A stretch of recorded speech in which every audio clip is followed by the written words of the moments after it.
That's what Essie Rin, the rank 1 player in the entire country, just said to our boy's face. She's the nation's angel, and the only thing wealthier than her is her brain. Because look at that massive forehead, bitch's brain can walk laps inside her skull. And she's still a dumb hoe because see, 5 minutes ago she was talking to him normally, smiling, being polite, and now she's telling him she feels sick when a worthless calorie-wasting beta like him acts like they know her. And bro just stands there, doesn't say anything, pure flashbang. But what she doesn't know is that soon enough, all her posters with her big OL forehead will be taken down. And our boy's face will replace hers. Unfortunately, at this moment, he just walks back inside, pretending nothing happened. Because bro's got a face that could get him assigned a disability card and is also a rank 5 melee. Lowest rank possible, most dangerous class in the game.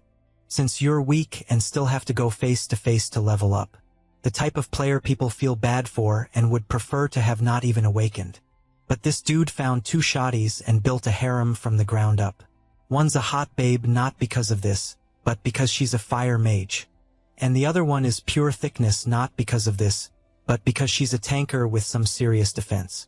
He somehow puts together a team that does what no Korean guild could. Beat Japan's #1, and they don't just win once. Bro was Stephen Curry, 2016 in the arena. Triplex forehead was so furious that she even hired someone to kill my bro when he was recovering in the hospital. Goddamn, can a wigga chill? All my bro wants is to get some motion with his shotties and escape poverty. Like us all, but the whole city isn't too keen on it. This begins like this. See, Gang Kyusung is just trying to survive working at this tiny company.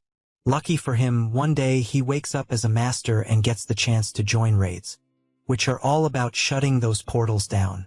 Among healers, mages, and tankers, he levels up as a melee DPS.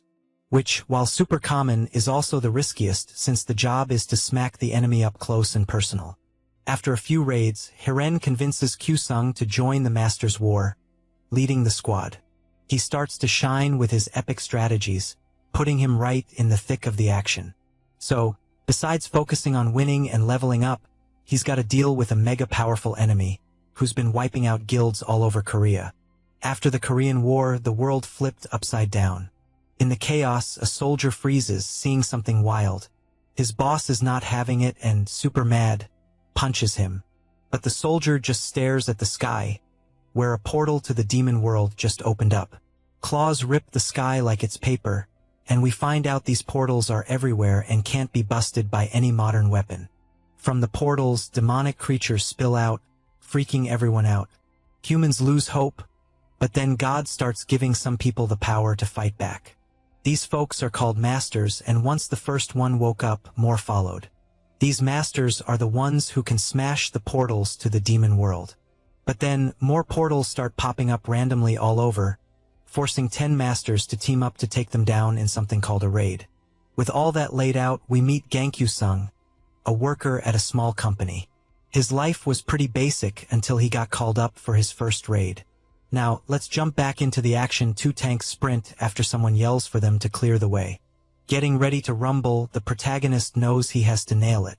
He charges at the monsters, making the others turn and switch targets. The group leader gives him props for the good work, then tells the ranger to get ready to attack and the healers to use their main skills. Running, our dude remembers chatting with his teammates earlier who don't get why the leader picked him for the melee spot. Hearing he can't use aggression, Kyusung is totally pumped. In the moment, he focuses on how he got dissed at his old job and, after charging up, lands a killer blow, making his teammates' eyes go wide. He gathers energy again and, at the perfect time, lands another hit, leaving monster bits everywhere. Grinning, the glasses guy says the young dude did way more damage than expected. Shouting, the protagonist promises to keep giving it his all. The scene makes the red-haired girl crack up. Curious, she asks if he's burning too much mana, but gets no answer cause he's too busy admiring her. When pushed, our guy says he's relying on his energy, not wanting to spill the beans on his power source just yet. Not buying it, the redhead says she's been a master for 5 years and never seen anyone rely on energy like that. Wrapping up the chat, the leader says they gotta finish the fight and move on. Kyusung breathes a sigh of relief while the guy grins. After walking a bit, the glasses guy says they're about to meet the mid-boss and the final boss. So, he wants to let everyone know the final boss is probably a golem type, slow but super strong. So, the group will split up to be more efficient. Min-kook, the tanker, will round up the leftover mobs for Kisu and Hiren, while the other tanker distracts the final boss, all while he keeps an eye on things. That's when the protagonist finds out he's got to handle the main DPS of the boss mobs. A bit shocked, he asks if the guy's sure. With a nod, the mage wonders if the leader's putting too much faith in someone on their first raid. The glasses guy then says he didn't expect much from a rank 5 melee DPS, but the young dude's combat skills were on point. Plus, thanks to him, the raid time got a major speed boost, and they could totally rely on the healers. So, Q should really start believing in himself more. The battle kicks off and someone yells that Min-kook needs to yank the monster from behind. Out of nowhere, Hiren gets cornered thinking fast. The leader figures maybe the girl needs to bust out her special move. The creatures charge in, but Kisu smacks them down and gives a thumbs up. The redhead thanks him and gears up to drop a massive magic spell. With a magical bracelet, the mage says she's got a surprise for the creatures. And bam, they're on fire in a flash. When the dust clears, Min-kook, one of the tankers, lets out a big sigh of relief. The group leader checks in on the intermediate boss team who, after making golem bits fly everywhere, announce they're done. Pumped, the glasses guy says it's time to crush the final boss and wrap up the mission. Seeing another dude chatting with the mage, the blonde guy gets all jealous. Clueless, Kyusung asks his crew where the final boss is hiding. One of the healers suggests heading to the gate, but the leader's like, nah, the final boss should be guarding it, so it being Mia is sus. Thinking hard, he wonders why no minerals were left after the creatures got wrecked, and then he yells for everyone to back off. The masters look back, and suddenly, the monster bits swirl into a tornado, revealing a giant golem freaked out. Hiren thinks this might be it for her. Our boy remembers his training, when his coach said he needed to be quicker. Like, 20 years ago, a satanic portal popped up, forcing powerful masters to join the raid. Everything was chill until the final boss showed up, and the group couldn't figure out the attack moves. In a flash, the battle formation crumbled, putting everyone in danger. Then Ikashohei, the only melee DPS, used his divine speed move, slicing the boss into pieces. From that day, he became a Japanese legend, and his guild blew up in fame. Which means being a speedy melee DPS is the way to shine in a life or death attack, and mastering Godspeed is key to reaching the realm of God. After all that, Kyusung charges in and smacks the golem's arm, leaving his crew speechless since he's just a grade 5 master, the lowest rank. The creature screams in pain, but the hero doesn't care and, with his sword ready, charges again, landing hit after hit until golem chunks start flying everywhere. Shouting, the leader says the enemy's outer armor is coming off, so the young dude should aim for the final boss core and strike. The mage and the archer team up and fire a flaming arrow, nailing the target. And then all that's left is the golem's crystal. Stoked, Kisu starts cheering like crazy. Coming over, the glasses guy praises our boy for the epic work and says now it's just about sealing the gate. The blonde guy takes on the task. And as he gets closer, he shoots an arrow at the portal, making it crack and explode, lighting up the whole team. Thinking, Kyusung can't believe this is his first raid. Since months ago he was just an office assistant. Suddenly, Hiron yells his name for the 10th time. And when he finally hears her, she smiles and thanks him for saving her, then invites him to dinner as a thank you. Happier than ever, the hero says yes to the invite. When the association's bus rolls up, the leader announces everyone got a mineral. But since the crew says they don't need it, he sells all the loot. The next day, our boy wakes up in his room and grabs a snack while scrolling online. To his shock, a video of him taking down the final boss is blowing up on YouTube. Viewers are buzzing, saying the footage must be fake. The young dude decides to clap back at some rude comments while a weird feeling hits him, since tonight's the dinner with Hiron, which he totally spaced on. We see the mage fuming, like a tiny angry dog, while our boy apologizes for being late. Because it's freezing, the girl lets it slide, and they head to the restaurant. Curious, the young dude asks how old she is, and she says she's 22. When asked, he says he's 25, but let's be real, he's got the energy of a hyperactive puppy. Grinning, Huron says she'll call him by his name, and boom, instant happiness overload for our guy. They munch on some snacks until the redhead's all, "Oops, my bad," for posting a video of him without a heads up, blushing like a tomato. Q-Sum's all, "No worries, cause that vid made him a mini celeb." The master's like, "Whoa, I only did it cause in my 5-year gig, never seen moves like yours." Our dude's curious if yesterday's squad is all in the same guild, and finds out they're all Phoenix Guild peeps except the girl, who's more of a solo adventurer, jumping into raids like a wild card. Chat goes on till the mage is totally wasted. So our boy, who's been hyped for this meetup forever, ends up playing the hero, carrying her home, totally ignoring his coat now accessorized with puke. A few days later, he gets a call from the girl, inviting him for coffee, and when he shows up, Q-Sung meets Kim Bum-Chul, the squad leader and their raid support. The dude's pumped, saying it's an honor to team up with our guy. The redhead whispers it's her way of saying sorry for last night's chaos. Once everyone's there, the leader kicks off the briefing and tells Park to start filming. Facing the camera, he's all, "This raid's a big deal cause a gate popped open in Yudo, and since many masters bailed, everyone there gets a big thank you." Our boy's thinking this ain't a briefing, more like a spotlight on him. Suddenly, everyone's all ears for Lee Se-rin, the nation's support legend. The leader's smiling, thinking she's there to cheer them on, but turns out not so much. The DBC filming duo's on a mission to snag an interview, but she's like, "Nah, I'm here for personal stuff." Min-Chul, Lee Se-rin's buddy, swings by to say hey to our boy, who's stoked to see him. The dude spills that the redhead was also one of his students, leaving Q-Sung totally mind-blown. He excuses himself to hire in and goes to chill with the duo. The mage watches them chat and laugh, while the leader's puzzled why she's so ticked off. After a bit, the redhead's got another gig and starts her goodbyes. Our boy gets to walk her to the car, mentally thanking his old teacher, and wondering if he'll score her digits, but outside, Lee Se-rin drops a bomb, saying if it weren't for the association, she wouldn't even chat with folks like him, adding she pities his future, and he should pretend not to know her if they cross paths, cause it grosses her out alone. Our guy's fists are clenched in rage as he heads back to the cafe. Acting like nothing went down, the buff dude mentions the girl visits him for advice sometimes, and if our guy keeps grinding, he could become a top-tier master. Our boy thanks him for the pep talk and says bye, while secretly plotting to hit rank 1 no matter what. Next stop, the raid zone inside a sketchy, fallen apart building. The cameraman's worried, asking his boss if they should use a drone, since regular folks aren't allowed in places like that.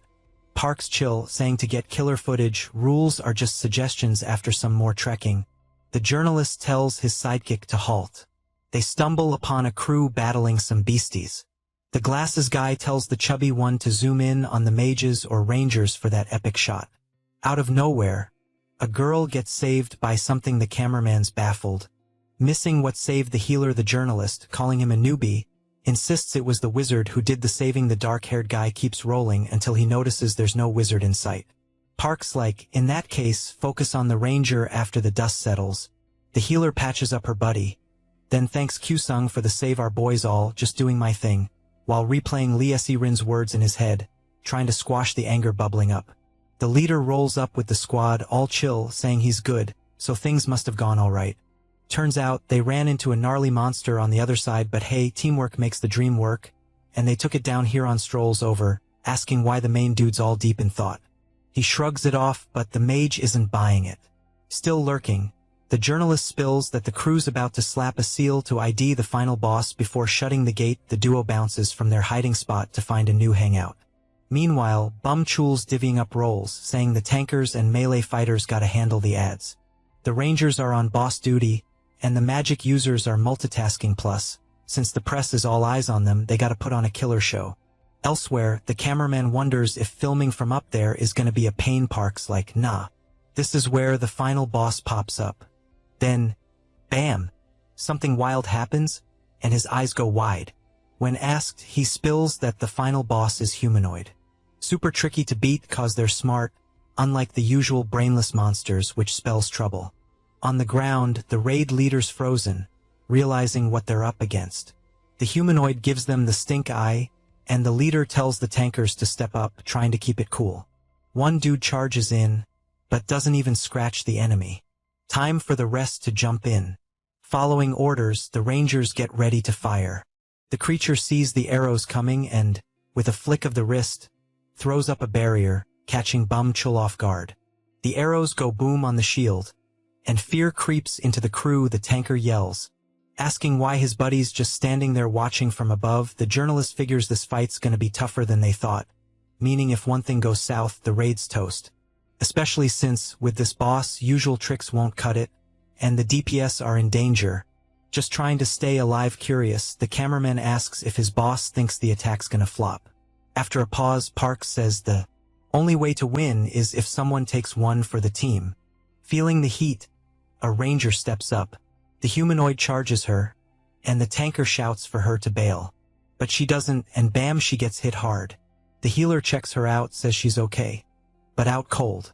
The journalist, pulling his hair, says the odds of failing just shot up. Still filming, the chubby guy jokes if that's why the dude's skin's not looking great. Parks shouts that if they fail, the gate's gonna go full Lucifer, and everyone'll be toast in 30 minutes. In the fight, the tanker realizes he's out of mana, while the leader's stressing about what to do. The humanoid goes for the healer, who's helping the ranger. Luckily, the other tanker swoops in with her shield just in time. The press duos stoked the enemy, ticked off, strikes. But the girl dodges and counters, making the humanoid eat dirt. Everyone's shook, even the leader, who had her on mob duty. Q-Song wraps up his part, showing that with the girl, they're an unstoppable pair. Sweating bullets. Bum Chul's like, who are these two? The monster's not happy about the smackdown it got. From above, Park sees the creatures getting stronger, but maybe letting it burn out is the play, as long as the tanker can hang in there. The humanoid charges the girl, who braces with her shield. Seeing her hold her ground, the journalist says it's go time for someone to strike. In the air, our guy gears up for a hit but gets blocked by a barrier. Still, he goes ham with sword strikes, pushing the creature to its limits to dodge a sphere wraps around it. And when the dust settles, everyone's staring at the enemy, chilling in the crater it made. With the creature totally wiped out, the journalists all, yo, we might actually win this thing. But then the cameraman's like, both the melee fighter and the tanker are looking super tired too. Thinking hard, the protagonist admits he's running low on energy. But out of nowhere, the short-haired girl pops up with a genius idea. A bit further away, Bum Chul and the healer are busy helping the other tanker get back on his feet. Once that's done, Q-Song's buddy rushes over to spill the beans on her plan. Still chilling in the crater, the humanoid suddenly gets its mojo back and charges in for another round. A squad gets into position and bam, the clash is on. Going all out, the tanker fights to hold his ground, while the leader's mulling over the girl's plan to kick things off with the rangers and mages dealing some damage. With that, he gives the green light, and the mage and ranger team up to launch a fiery arrow. Parks all jittery, saying long-range attacks are a total waste. Q-Song takes off, ready to make the most of the creature's downtime while it builds a new barrier. Turns out, the plan needs him and the tanker to be in perfect sync speed-wise. So, the young girl steps up as a launch pad for our dude to leap from. Everyone's jaws drop seeing the plan unfold. Flat on the ground, the protagonist's like, nope, not doing that again, my whole body feels like jelly. Grinning, Park asks if his guy caught it all on camera. But nope, he got distracted, sparking a mini argument. Yelling, the journalist, like, dude, you can't just say sorry for that, but hey, at least we're alive then. The scene shifts to a place where things didn't go so hot. Grabbing the protagonist by the neck, some guys all, got any last words? Covered in strawberry juice, Q-Song's struggling to breathe. Suddenly, he jolts awake in his bed, realizing it was just a wild nightmare. After chugging some water, the young dude's relieved and decides to get up. With coffee brewing, he tunes into the news until Hiron calls, asking where he's at. Our guy's like, chillin' at home. And the mage flips out, reminding him it's the big weekend, so he better hustle. At a restaurant, the mage is stoked about the mountain of food in front of her, totally clueless. The protagonist's like, why are we even here? The redhead spills that she's gearing up for the upcoming Masters War. The protagonist's like, you know you need 10 people for that, right? Nodding, the young woman says she wanted to lock in someone first before rounding up the rest. The boy's curious who that someone is and finds out it's him. Nervous, our dude's like, I never signed up for this, but with a serious look, he admits he's just a bit lost. The mage explains she thinks they can snag at least 3 wins. The catch is, it's super tough for solo masters to beat the guilds they train with. So, she's been expanding her network during raids, scouting for powerful masters. The young woman reveals she's built a master's network dictionary over 5 years, and the boy's in. It has the one who escaped the jaws of death. The protagonist gives a sheepish grin and learns he's footing the bill for their feast. Later, Hiren's freaking out on the phone. Kyusung tells her to chill, suggesting they can still find people online. The young woman says that's a last-ditch effort because it's hard to gauge master skills that way, meaning she might have to ditch the plan. The protagonist's like, why? It's not your first war. The mage explains she's tried 3 times, all epic fails, which is why she's stuck at the same rank for 5 years. Seeing the young man's puzzled, she asks if he trained with the association and, upon hearing yes, says her skills improved slowly back then. All thanks to the mineral-rich environment. But the Master's War is way bigger. Our guy asks if more participation means more power and finds out, yep, but losing means everything vanishes due to the fixed mineral limit law. Intrigued, he says he needs to hit the bathroom and gets orders from the mage to zoom back as soon as possible. On the way, our boys stoke to bump into someone. Meanwhile, Hiren's solo, wondering where they'll find more peeps for the war until the protagonist pops up with a short-haired tanker grinning. The young woman says it's awesome to meet the redhead. Kyusung beams at the mage, who gets the vibe and grins back. With everyone chilling, the tanker finally intros herself as Yuri. Pumped. The redhead asks if she's joining the Master's War, and when she says yes, the duo's eyes light up like Christmas. Hiren says they just gotta find the rest of the squad. Our boy suggests hitting up the missing folks, but seeing the mage is bummed. The short-haired girl asks what's up, explaining. The boy says they planned, then asks if she knows any master. Yuri's like, nope. After a sec, the protagonist asks the redhead about the dudes from her first raid. Straight up, the mage says Myung swore off Master's Wars forever. Still, the young man thinks it's worth a shot. Hiren agrees and starts dialing. Right then, the tanker seizes the moment to ask if the two are a thing, shaking his head. The protagonist says he just met the red-haired girl and, switching gears, asks how many raids she's done. When she says 4, he asks how long she's been awakened. No hesitation. She says 7 years. Our boy's thinking this convo's turning into an interrogation. The mage comes back looking bummed. Kyusung says it's cool, they'll keep searching. But the redhead spills that Myung's in, but weirdly asked who else is joining. The protagonist says that's normal, but the young woman says once she told him, he was all in chill. Our boy says they just need to write it up. After the chat, the trio plans to meet up in Suwon the next day. Somewhere else, a red-haired dude asks his buddy who called grinning. The glasses guy says he doesn't know, but he's hyped to join the war with Kyusung next day. The protagonist and the mage meet up. The young man sees his buddies super hyped. A bit ahead, they meet the support and the rest of the crew and head inside the venue. While filling out the forms, our boy finds out Lee Saren's in the war too and gets a bit jittery. Inside, an announcer's organizing the guilds. Shocked, the protagonist's like, whoa, never seen so many masters in one spot, and to top it off, they all look super strong. The mage yells for him not to wander off sprinting to catch up.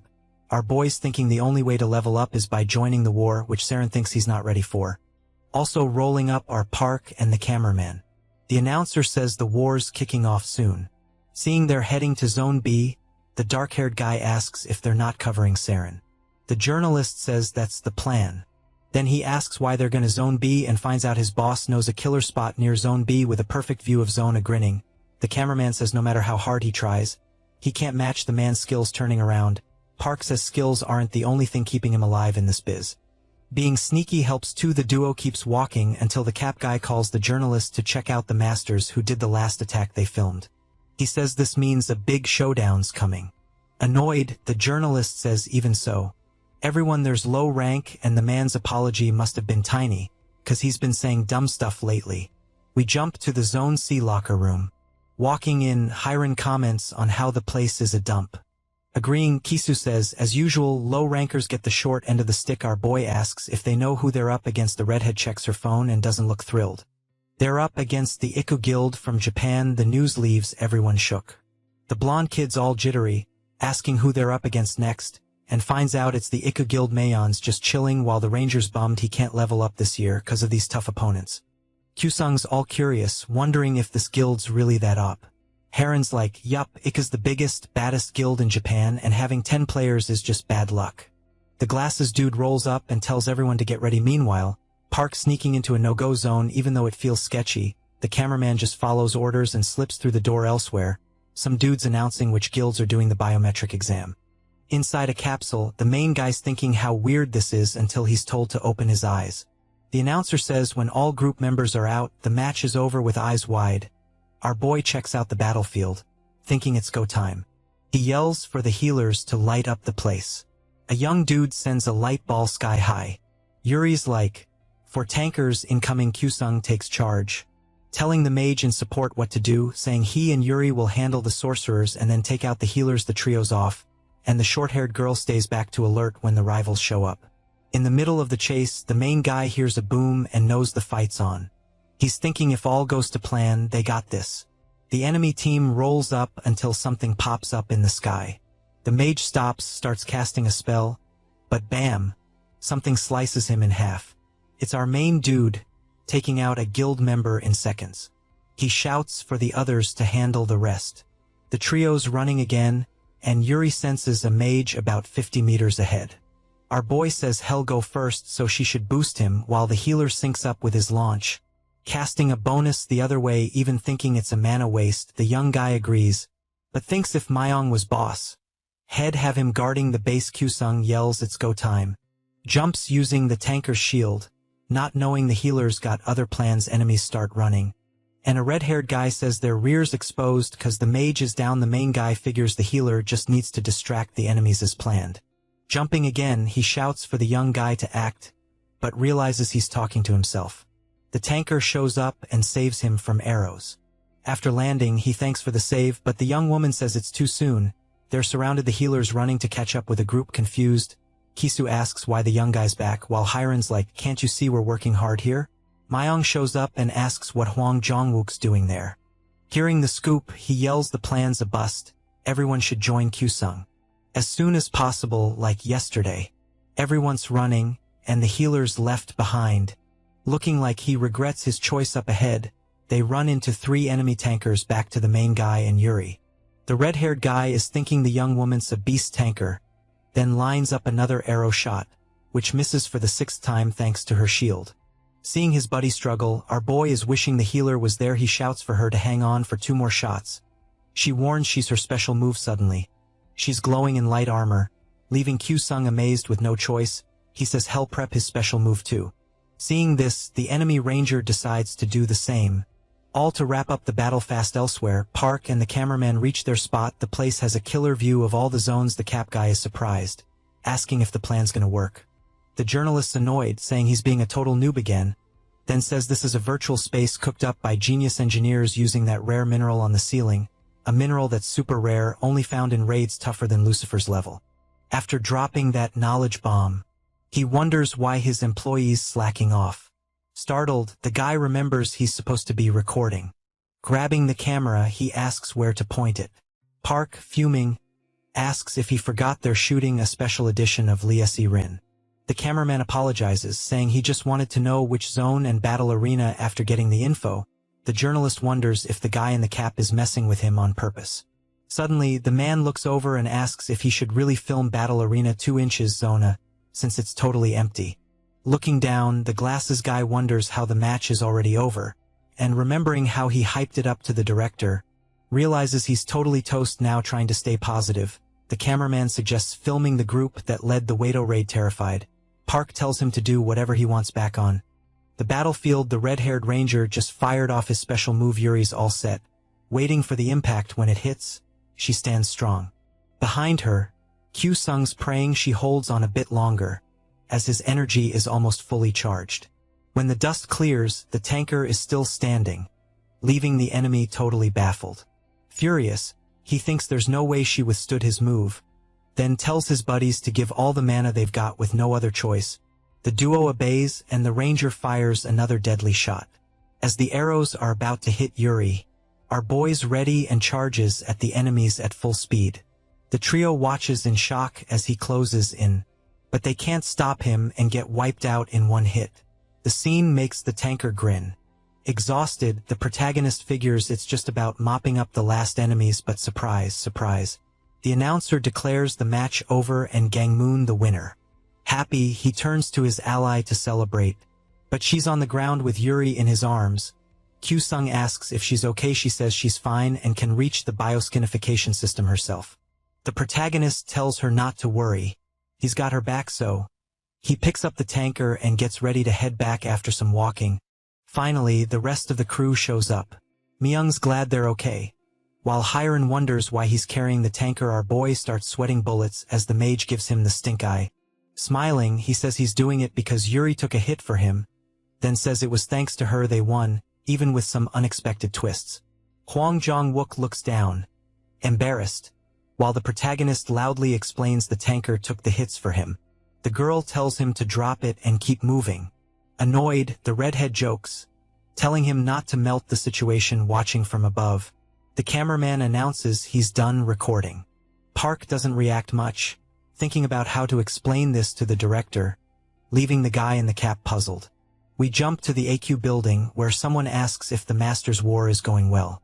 Seated, an Aqua Guild guy thanks the young woman for her support, but she says their relationship's just symbolic. Getting the hint, the guy talks about the first match ending and reveals all the guilds, including his loss to Japan's IQ guild. Unfazed, the white-haired girl says that's just how it goes. Then, the suit guy mentions a group among the generals beat IQ when asked. He says the team's called Gangmoon. They stare at each other for a moment until the young woman says that's interesting in the treatment waiting room. Kisu asks how they were the only winners. Heron confirms it, getting everyone hyped about the group becoming superstars. A young guy asks if this means the Aqua Guild, which Lee Sae Rin's part of, also lost. Smiling, the mage says yep, our boy stays quiet. Mayim comes over with Hwang Jong-wook and apologizes for being late. Then, he says the healer's got something to say. The young dude, feeling a bit awkward, says sorry for what he did. Kyu-sung's all chill, saying it's cool, but maybe he should say sorry to Yuri too. The girl finally bounces out of the doc's office and, when asked, says she's all good. Seeing the main guy all worried, the redhead's like, chill, dude, you're overreacting, saying the fight was in a virtual world so injuries don't count. And everyone gets a report on any boo-boos after the match. Kaisasol, looks like our boy's got a thing for the tanker. Everyone's eyeballing the young dude who's just standing there poker-faced while sweat's doing a marathon down his face. Switching gears, the glasses guy's like, hey, as a team we should know each other better. Kicking off a round of intros. Meanwhile, over at the DBC HQ, the director's like, why couldn't Park film Lee Se Rin? The guy's shaking, trying to explain, but the mustache dude's all mad about the footage swap before he starts laughing like a maniac, leaving them both scratching their heads. The old dude then says he's got a genius employee since their team was the only one to beat the IQ Guild, and they were the only ones to catch it on film, getting props. Park and the camera guy are all thanks, boss. Chilling in his chair, the director's all nostalgic. Missing the days when he was a newbie covering attacks. The journalist's like, even if bullets are raining, nothing's stopping the cameras. Back to the battlefield. IQ Guild members are strolling through the tall grass, totally clueless that Kyu-sung's got eyes on them. Elsewhere, a guy strolls into Lee Se Rin's room, where she's lounging in a robe. Nervous, she asks what he's doing there, ignoring her. He says for the nation's angel she looks more like a demon. With a sly grin, the redhead tells him to scram. Annoyed, guy's like, you only lost one match in the Master's War, so seeing you like this is a shocker. The girl chucks her drink glass and, huffing, asks what he knows about her deal. The guy dodges the question and says the president wants to see her, so maybe she should freshen up first. Back at the AQ building, Lee Se Rin's chilling in a room, waiting for someone. The white-haired girl from before pops in and asks if she's got a tough problem to crack. With a smile, the girl talks about the only guild that didn't get beat, asking if that surprised. The redhead Lee stays quiet while the president says as Aka star, she shouldn't be down. Starting a story, the girl talks about the engineer's dilemma, where an engineer is on a runaway train with a choice at a two-way track. If he goes right, one person bites it, but if he goes left, 4 people get hit, sweating bullets. The redhead doesn't say what she'd pick in that spot. The white-haired girl says she learned all life is precious, but still, for lives beat one. And if Essie Rin can't get good results with the guild's help, maybe she needs to be the engineer. That's when we find out they're sisters. Fuming, the girl says someone so useless can't claim they're related, saying she'll be watching to see who rocks the Masters War alone again. The redhead tries to keep her cool on the battlefield. The Gangmoon team scores another win, pulling in fans. Pumped, Kaisa's like, looks like we're famous now. But Hiren's like, nah, they're cheering for Kyusung after another day. The main guy says bye to the team and bumps into Lee Si-rin outside his team's waiting room. Thinking he figures it's best to ignore her, but she calls out and asks to chat. The guy's like, got nothing to say, and keeps walking. Yelling, the girl says no matter how hard he tries, he'll always be just a nobody in the ranks. So, she'll make him feel what it's like to fall from grace. Hearing that makes our guy grin. Back on the battlefield, a young dude gets tossed by the main guy, who, still holding his sword, watches the enemy grab his shield before going in for another round. He remembers the quick chat with Lee Si-rin and how it felt like she was yelling into the wind, so picture this, our dude walks through the door and bam, he's swarmed by reporters all buzzing to get the scoop on his life. Kyusung's feeling all kinds of awkward, and some guy pops the question about how the squad prepped for the big day. Our boy spills the tea, saying he checked out battle vids from other countries, starting with the Iku Guild, and then got the squad synced up like a boss. Another reporter's all, is your game plan to take out the DPS first? Nodding, the young man confirms, saying to win you gotta knock out the rival team, starting with the DPS. The reporters are shook when they hear healers and supports aren't the MVPs. Our hero explains that the Masters War is all about taking down the opposition. So, certain classes can't just run the show, it's the DPS's gig to dominate. A dude's like, isn't it the healers or supports' job to handle the DPS? Kyusung's like, yeah, but our country treats supports and healers like they're gold. But he adds, in other places it's all about protecting the DPS. This isn't talked about much to keep some folks like Lee Si-rin in the loop.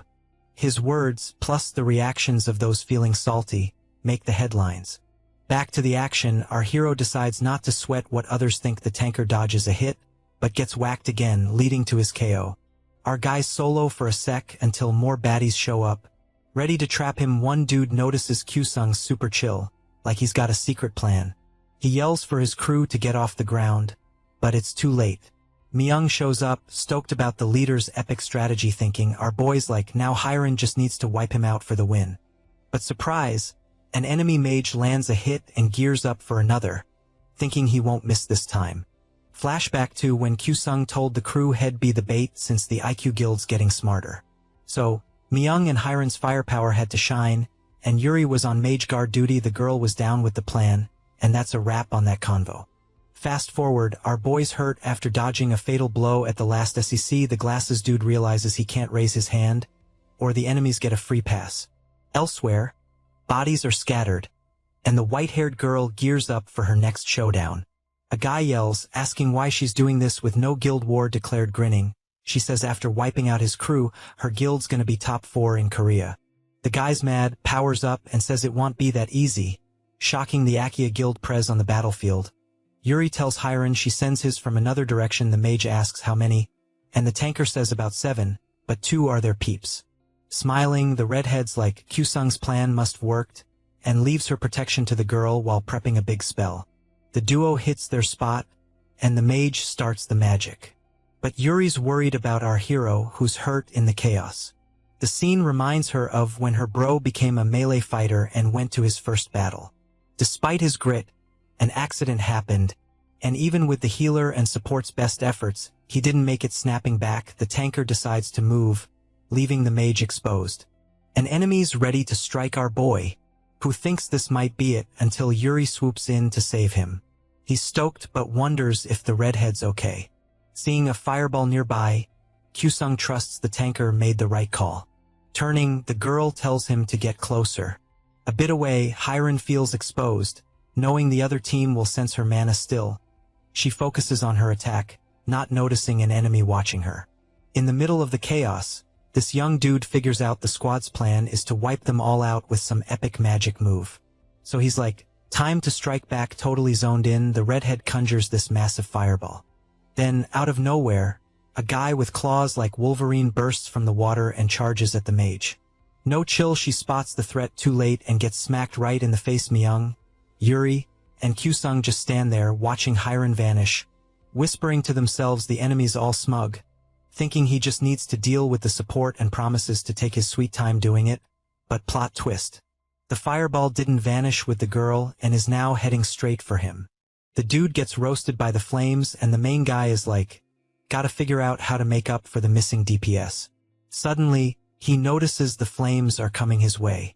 The baddies start freaking out and one guy yells he doesn't want to go out like this, but his words are just air yelling. The purple-haired dude tells his crew to bounce. Yuri's not having it, takes out the enemy who dodged the flames, and lands next to the main guy and Myung. With his shoulder back in action, Kyusung's ready to rumble again. Telling his crew to go all out with their mana, the duo's all in, no hesitation. Across the field, one enemy gears up to unleash his special move called Full Bloom. Everyone braces for impact, but Yuri absorbs it with her own special move. The mage targets her, but she's too quick, closing the gap in a flash. Seeing the main guy, the enemy's caught off guard. A light beam slices through, even chopping down trees. Then, the announcer calls it, declaring Gangmoon's team the champs once more. Catching his breath, our guy thinks about how wild the match was. Looking at the tanker, he sees she knows she messed up outside the arena. Huron slaps the short-haired girl, leaving everyone stunned, yelling. The mage asks if the tanker gets how wrong her move was. Our guy steps up to defend Yuri with a red cheek. The girl just says sorry, offering to let the redhead hit her until she cools off. Everyone's quiet until the main guy tries to lighten the mood by reminding them they won unfazed. Huron turns away, making things even more awkward. After a moment, our guy decides to follow his teammate. The others join, leaving Yuri alone. We switch to the Aqua Guild's president. After beating his foe, he sees more people coming. Leading the pack, a man praises Lee Huyun's skills. The girl stays quiet while the guy says the elder's super impressed, even asking her to take out the other guilds. Turning away, the girl's not thrilled with what she hears. Annoyed, the man warns her not to forget who gave her power. Fuming, Huyun grabs him by the neck, saying she hates taking orders from underlings. The other two get ready to fight, but the leader tells them to chill. Using his power, he breaks free from her grip, and she apologizes, saying she lost it. Sweating bullets, the man says it's cool and he gets how hard it is to control that strength. That's why he's there to warn that the elder will visit at the master's war closing ceremony. But first, he's gotta handle some stuff. Thanking him, the girl says she's counting on his help and feeling wiped. She's out grinning. The suit guy thinks she'll be ready soon. Meanwhile, at Hotel M, Kyusung knocks on Yuri's door to chat. They hit up the candy bar to drown their feels in drinks. Thinking, the main guy wonders how to bring up the topic, but before he can, the tanker apologizes for that day. Nervous, the dude says he doesn't blame her. Explaining, the girl shares it was personal, revealing she had a younger brother and they struggled after their parents passed. But then, the boy awakened, and it seemed like things would finally change until an accident happened. Since that day, she's been dealing with some serious trauma, which made her bounce from her job early and mess things up. The main dude's kinda clueless on what to do, but seeing her all upset, he just goes for a hug and tells her it'll all be chill. Right then, Hiren pops up, and her face screams she's not digging the scene at all. After that awkward moment, the squad gathers around a table. Breaking the silence, Kyusung tells the redhead not to get the wrong idea, but she's not having any of his explanations. He's thinking, why does he even need to explain, while the tanker just stays quiet. Grabbing her drink, the mage chugs it down and, feeling a bit better, apologizes to Yuri for the slap. Hearing this makes the short-haired girl's eyes light up again. Continuing her story, the redhead admits she got swept up in the winds, since climbing the ranks is no joke. A bit awkwardly, the tanker says she's sorry too. Feeling good, the main dude asks how the mage knew she'd find them there. She shrugs, showing she's still mad at him trying to dodge the awkwardness. He suggests they stop drinking, since there's a match tomorrow, but both girls are like, nah, we're not leaving with no other options. He's like, alright, let's drink a bit more then. He asks if Yuri wants a repeat of her last drink and what Hiren's having. Pouting, she orders a Maxioli. Worried, our guy wonders if she wants something else, but her glare says it all, so he just orders what she wants. Far away, in her room, Lee Sae-rin watches a report on Korea's losing streak in the Masters War. Yu says the poor performance is because the country never changes its game. The reporter mentions this sounds a lot like what Kyu-sung said before. When asked, Park Byun disagrees with the professor, saying Korea's DPS skills are lacking, unlike other countries disagreeing. The glasses guy says just look at the winning team. That's not true. The other dude questions if this isn't a general classification fight, since no matter how versatile a general is, you gotta see the big picture. Yu says he's looking at it, mentioning Sae-rin's team's losses things heat up, but the professor doesn't care and says healers and supports need to get that if this keeps up. Future generations will lose too. Annoyed, the redhead changes the channel. A red-haired guy walks out and asks why she's up but gets no answer. So he sits and watches the news about the guild leader Label's death. The reporter pops up, talking again about the Korean guild's flop in the Masters War. Seeing Kyu-sung's pick, the girl asks the guy to take him out. Even confused, the guy agrees. Back at the bar, Yuri and Hyren are tighter than ever, worried. The main dude says it's time to bounce, but they glare at him, showing their man-hate. Sweating bullets, he thinks this must be a nightmare. The next day, at the arena where the war's happening, workers swap Lee Sae-rin's posters for Kyu-sung's, who's inside, mid-battle. Hiding with Ki-soo, he thinks things will get messy if they stay yelling. The blondie says the issue is the enemy team's 3 rangers shoot all over the place. Our guy says they should focus on the slower mage putting the plan into action. The ranger jumps, shooting at a stone structure which crashes down, blocking the opponents. Yelling, the group leader orders the others to keep shooting, giving the guys no break. Without hesitation, the girls get into position. Thinking, the team's mage says it seems no one's scared anymore. Ki-soo signals the main dude, who speeds up, appearing right in front of the enemies. Realizing she's the target, the mage thinks she doesn't want to go out like this. But seeing the guy's look, she starts to freak out. Our guy misses the strike, leaving the girl shocked, thinking, he wonders why he's acting like this if it's just a Masters War. So, when he tries to say sorry to the little redhead, she just starts yelling, and boom, the strongest dude in the squad shows up and yeets our hero across the field with one punch. The blonde ranger freaks out, calling for backup, while our guy only stops when he smacks into a stone wall. Seizing the moment, the giant checks if the mage is okay. The leader, super mad, tells her to get it together. Out of nowhere, something flies through the air and smacks the team. Grinning, Ki-soo saw, this is for Kyu-sung, and my arrow's gonna be legendary. But plot twist, the giant shields her crew with her own bod, and now she's mega ticked. She charges, launching the blondie sky high, and he crashes into a rock, getting seriously wrecked. No chill, the band leader fires an arrow and takes him out. Thinking fast, she figures only the melee's left. And since our boy's cod, she gears up to end it. The mage is like, hey, that's not cool, and steps in, asking her buddy to chill. Her move makes the ranger fire too soon, realizing her mistake. The little redhead's all worried. Kyu-sung wakes up just as the arrow hits, clutching his shoulder and yelling in pain, furious. The enemy leader spins around, demanding to know why the mage messed up. Shaking, the girl says sorry, but it doesn't really help. Trying to defuse the sitch, the giant tells Matha it's Hano's first war, so maybe cut her some slack. Suddenly, another girl yells that the boy's making a run for it. The leader orders 2 to chase him down, warning that if the redhead's actions are out of sympathy, it'll be Kyu-sung's downfall.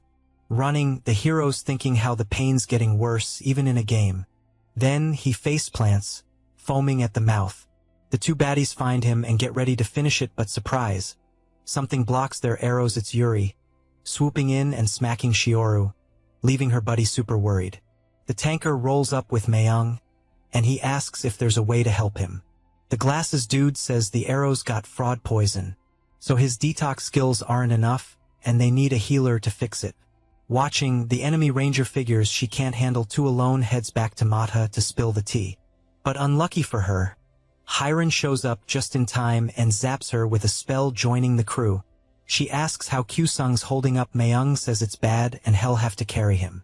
So, the girls gotta guard him while he hopes nothing goes wrong before they find a healer. Suddenly, the giant enemy pops up, showing it's not gonna be a cakewalk.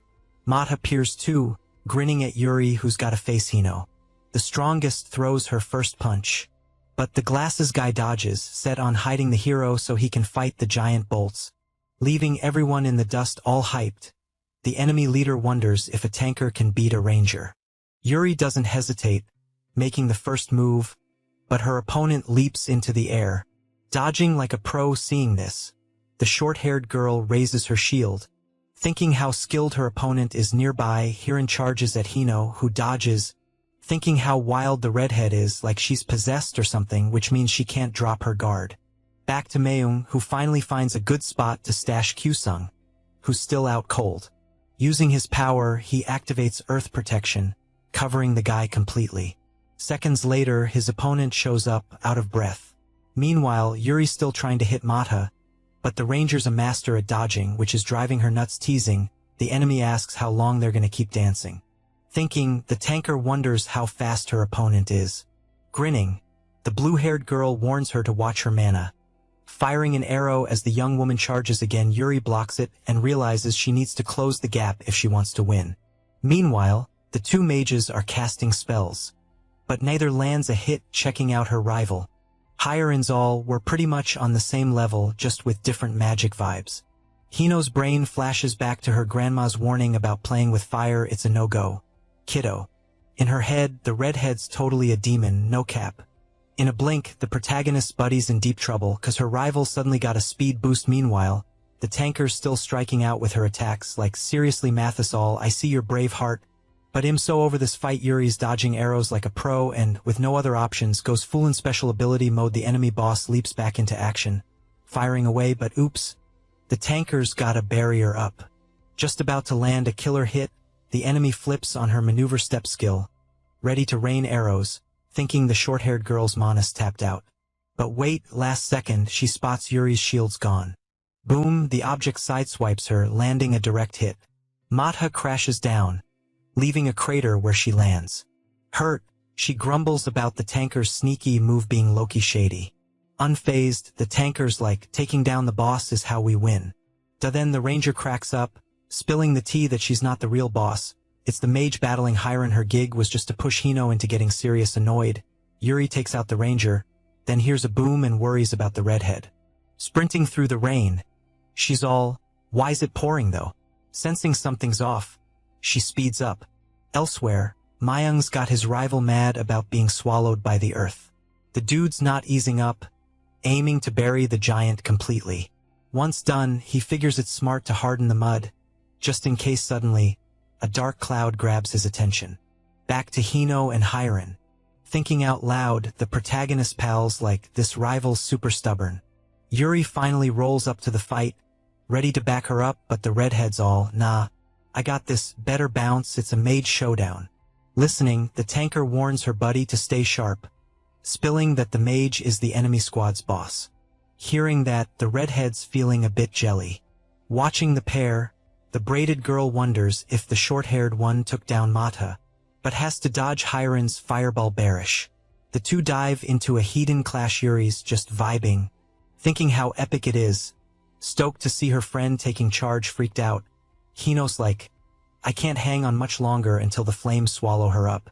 Seeing her rival down, Kyusung's buddy grins, while the tanker gives props for the win. Curled up and sobbing, the braided girl's only feeling fear, flashing back to when her village burned and her dad sent her to her sisters for safety. Looking at Shoko, he tells her to watch over the kids.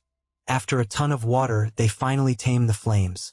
Then, the girl's dad shows up with another bucket, set on putting out the fire for good, but glowing red eyes lock onto him from afar, and a demon beast steps out of the shadows with its crew. Thinking, the man wonders if these monsters kicked off the village fire and decides they gotta stop them no matter what. The village gates slam shut, and a bit away from the chaos, Hino's scared stiff, just like now. Sick of being scared, the girl gets up, leaving Hirin and Yuri shook nervous. The tankers all, stay back, dude, but she insists she's good across the field. The mage is showing she's definitely not. Suddenly, she pops up behind the girls, landing a brutal hit on the redhead, who doesn't even flinch. The tanker yells for her buddy, thinking she's low on mana to handle the enemy, who's now got pure rage in her eyes, ready to go all out. Not ready to quit, Yuri gears up, saying she needs to dodge direct fights. Lucky for her, Hirin stands up, even hurt, declaring Hino's her rival. The tanker yells that fighting in this state is bonkers, but the redhead fires back, saying it's the same for her, begging her friend not to jump in no matter what goes down. Hiren's banking on her opponent being just as beat up in her head. One hit should do the trick without a second thought. She unleashes a firestorm at Hino, who blocks it with a barrier leaping into the air. The mage busts out her move, Surya Spear. Watching from a distance, Yuri's mind is blown by how the enemy's mana just skyrocketed. Something she's never seen, even from the pros. Thinking about it, she remembers Mathis' words and figures Hiren might be in trouble, given the massive mana gap between the girls. Cursing her opponent, the redhead realizes long attacks are a no-go and decides to try something she's not a fan of seeing the girl charging at her. Hino jumps to dodge. This makes Yuri super anxious. Still, the redhead figures she needs one more attack to win, but surprise, surprise, the enemy zaps her with lightning. The tanker shouts for her ally, who's down, right by Hino's feet. Seeing the young girl has mad skills, Yuri decides to step in but keeps her distance to drain the opponent's mana. The mage fires off arrows, but the tanker dodges, waiting for her big move. When the time comes, the short-haired girl goes all in out of nowhere. In the middle of the attack, Hiren grabs Hino's ankle, admitting she hates this method but has no choice. Then, she unleashes Surya's Pillar, engulfing the enemy in flames, leaving no escape. From afar, a massive fire tornado is visible. As the dust settles, Yuri stands unharmed, but looking ahead, she realizes she's alone. The announcer declares Kong Moon Team's victory, and the matches end. 10 days later, in a hospital room, a journalist on TV chats about Q-Sung's team's wins. Our boy wakes up, startled, and looks around, wondering where he is. Yuri shows up, thrilled to see him awake. Cutting to the chase, the protagonist asks how the match went after a few minutes. He's stoked to hear his team won. The tanker says everyone had a rough time, but they pulled through. The young man takes a deep breath. Feeling relieved, the young woman mentions the doc said once the pain shock fades, he'll be back to 100. Suddenly, the rest of the team barges in. Q-Sung asks if everyone's good, but Kisu says he's just meh. Another guy jokes that the ranger's just salty because even the nurses are fans of the protagonist. Switching gears, our boy asks about Hyrian. In the cafeteria, the redhead's munching on everything in sight, ready for a nap. Just then, the whole squad rolls in. They all sit and chat about their wins. The mage mentions some folks with a 70 or even 50 win rate got higher rankings. Q-Sung says there must be more to it than he thought. The blue-haired guy agrees, saying he'll snag a good ranking for sure. Kisu wonders what happens if they win all 10 matches, but the redhead says to focus on the ones left. Yuri mentions if they win all rounds, they could level up to Beelzebub or Mammon. Curious, the protagonist asks if that's ever happened, adjusting his glasses. The healer says he heard about a case in Sweden. The cap-wearing guy claims with our boy, anything's possible. Breaking the chill vibe, the mage suggests thinking about the next team. But when asked, she admits she doesn't know what type they'll face. Everyone goes quiet until Q-Sung jokes if Hiren's saving that rice grain on her face for later, making everyone but the redhead crack up. In the middle of the fun, Yuri's the only one sensing something off. When night falls, the protagonist and the mage say bye to the group. The mage tells the tanker to head home and rest too. Agreeing, the young woman says she'll catch the duo tomorrow, clinging to our boy's arm. The redhead wishes her friend a good rest. The duo watches the girl bounce and starts heading back to the hospital. Hiren shoves the boy away and he's thinking, man, I just don't get girls. Before crashing in his room, Q-Sung tells the mage to chill while thinking, wow, time zooms by. But opening his dorm door, he's face to face with a dude drenched in strawberry juice who just off. The nurse confused. Our guy's like, what the heck is going on? No, chill. The bandit charges, but our speedy boy dodges like a pro, but the dude plays dirty, trips him, and bam, our boy's slammed into a wall. On the floor, he's like, why is this dude trying to off me? The assassin's staring him down with eyes like lasers, yelling. The boy's like, wrong guy, dude, but it's no use. Worried, he's thinking my boat is still wrecked. Dodging again ain't happening, so he figures time to fight back. Lucky break. Yuri shows up just in time and, with one epic kick, sends the guy flying. Q-Sung's all impressed, thanks her, and asks why she's here when she should be home. She explains, saying she had a weird vibe since the store and came back. Seeing the boy's confusion, she says her power lets her sense if someone's chill or sus by their mana vibes. The assassin gets up, cracking his neck like he's in a movie. Facing the dude, Our hero tells his buddy the guy's a killer. The girl says they gotta be careful. The bandit attacks again, but the duo dodges, quickly figuring out that if that's his speed, landing a hit is gonna be easy. Once more, the guy's sent flying, smashing through a big window. Our boy asks if it's game over, but seeing the enemy bail, he says they gotta chase him. Yuri grabs his arm, saying chasing him might be a trap. The protagonist trusts her and chills. Later, the cops roll in to check things out, and he's still trying to figure out why he's a target. Hearing the guy might be a renegade master, he asks what that even means. She explains that after awakening, you can join the government as a military master or be a regular master like them, who can't use mana except in demon gates. So only military masters can use powers in the real world. But renegades break the rules, taking jobs for hits and chaos, and the government can't touch them. Hearing this makes Kyu-sung mad. Concerned, Yuri suggests he not crash at the hospital that night. When invited to her place, he's speechless, but she assures him it's all good. Huron pops in, saying she can't sleep with all the noise. Seeing the cops, she asks what's up. After the rundown, everyone heads to the tanker's place. Lying on a mattress, our boy is wondering who wants him gone. Elsewhere, Lee Se Rin's surrounded by an enemy squad. Disappointed, a woman says the group should rep Korea but is just a mess. The young woman gets knocked out, and the announcer declares the Sangatsu Guild the match winners. Outside, the redhead asks her crew how they lost 5 matches in a row. Everyone's silent, ticking her off, yelling. She tells them to scram. Leaving her solo in the room, remembering her last chat with her sis, Lee Se Rin starts sweating and lights a cig to chill, but the red-haired guy shows up, saying no smoking here. Nervous, she asks if he didn't hear her say not to show up in public. The guy turns to leave, but she calls him back, asking why he's here. Sitting down, he says Kyu-sung's tougher than they thought, and the attack flopped. Realizing she's about to be attacked, the redhead says it's not over, and the fact that the guy who messed with his girl isn't weak makes it more thrilling. Our boy wakes up, startled, wondering why Huron's so close to avoid any awkwardness.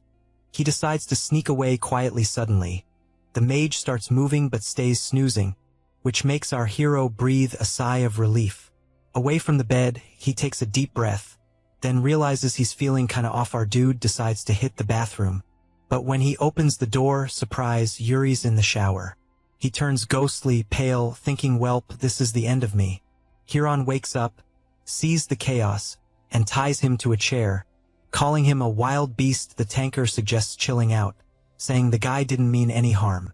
After the drama, they decide it's time to grab some grub at the restaurant. Kyu-sung wonders if they should spill the beans to the team. Yuri's like, nah, let's keep it on the down low, or ITLL mess with the team's vibe, plus if it leaks, ITLL be a major headache. Our dude nods in agreement. She then mentions the cops will find a clue soon. Curious, he asks what Huron's glued to on her phone without looking up. She says she's watching a mind-blowing video of a master who soloed a demon gate. Kyu-sung and Yuri are totally shook, all hyped. The redhead says she thought it was fake until she found out it's about Reggie Weed, the top dog in the master rankings. Turns out the dude got famous a decade ago after a match. Flashback to the semifinals of the Master War. Back then, Reggie was a rising star, even beating veteran masters. His semifinal opponent was Iku Shoei, Asia's top hand-to-hand master. Critics thought Iku would win easy peasy, but the two were evenly matched, and their mana blasts echoed outside the arena.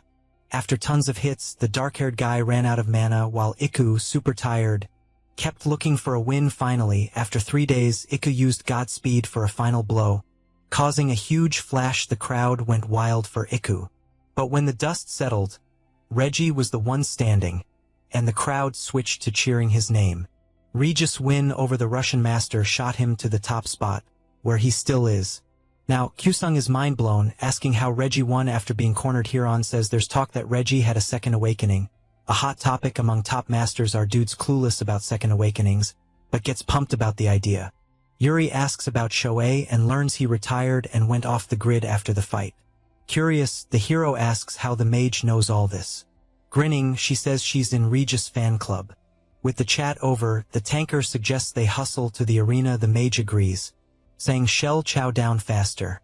Meanwhile, our hero's buzzing about the second awakening, thinking melee masters might not be stuck at the bottom anymore.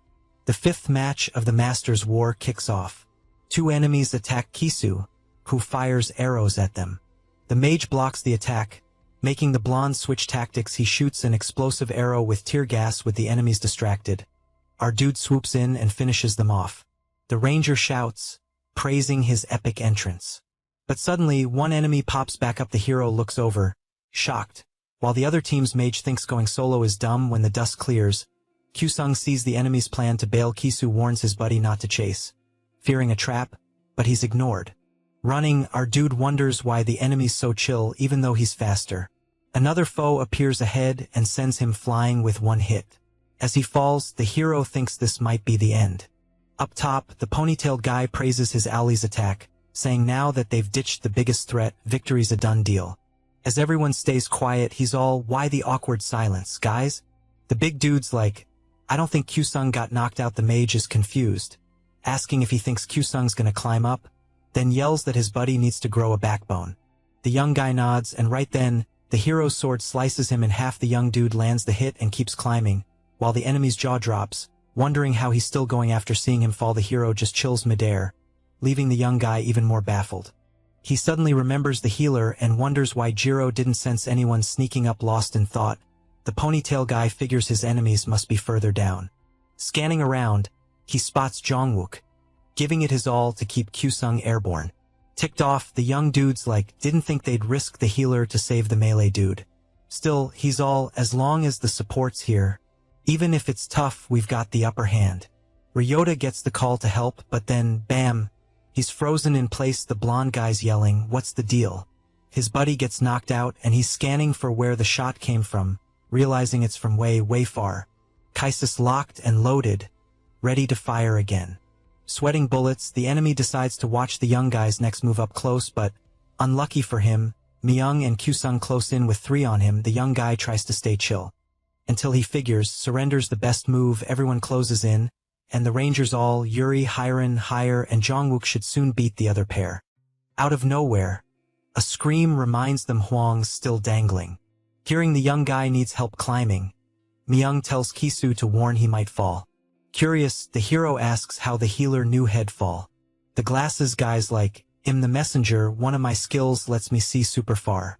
Our boy's grateful, but the young guy's like, no need, it's thanks to you we won. Meanwhile, the ranger's trying to convince the healer to just drop already.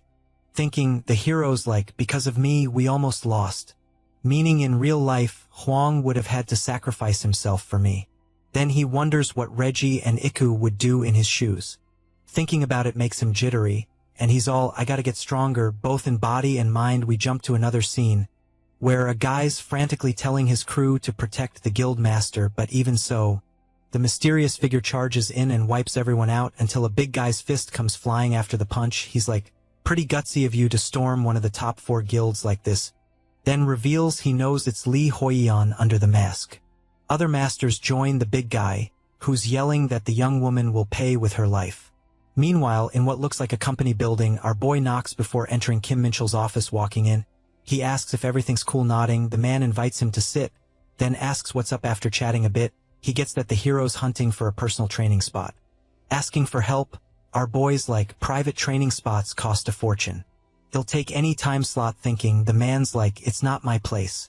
But seeing Kyusung's face, there might be a way, there should be some openings.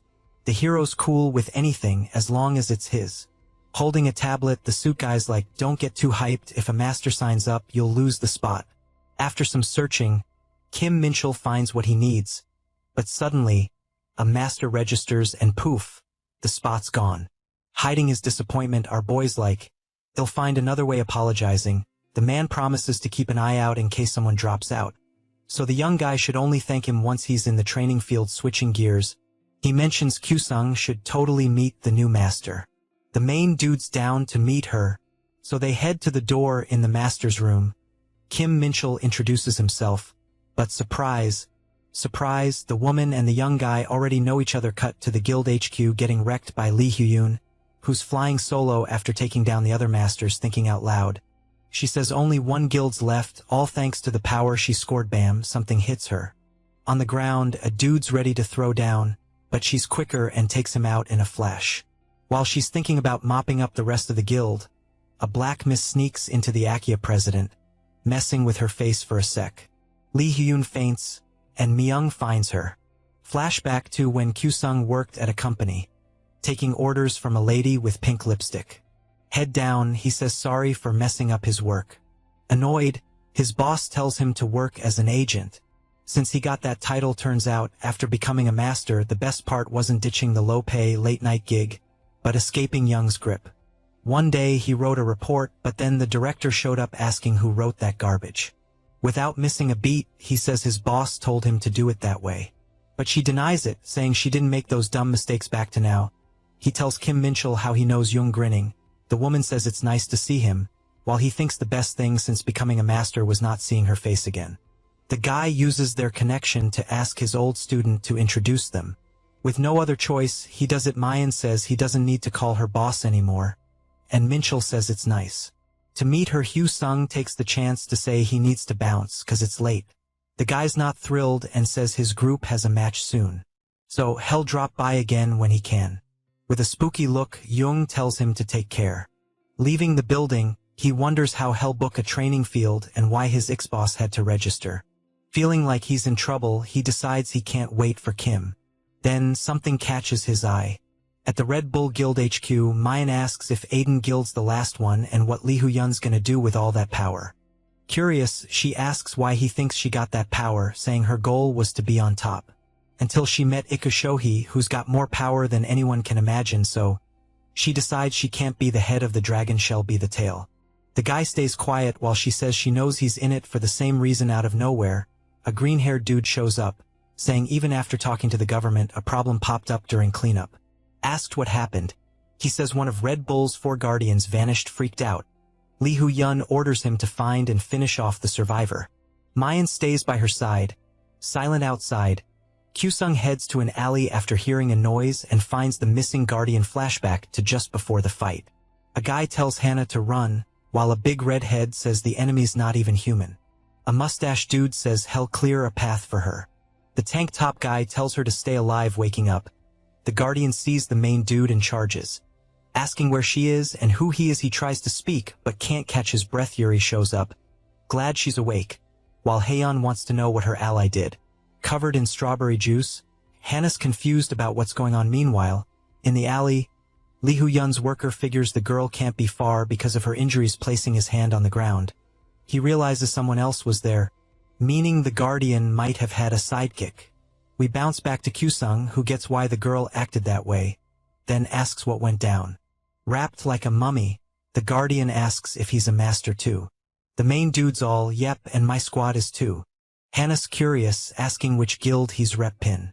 Yuri jumps in, saying they're not in any guild.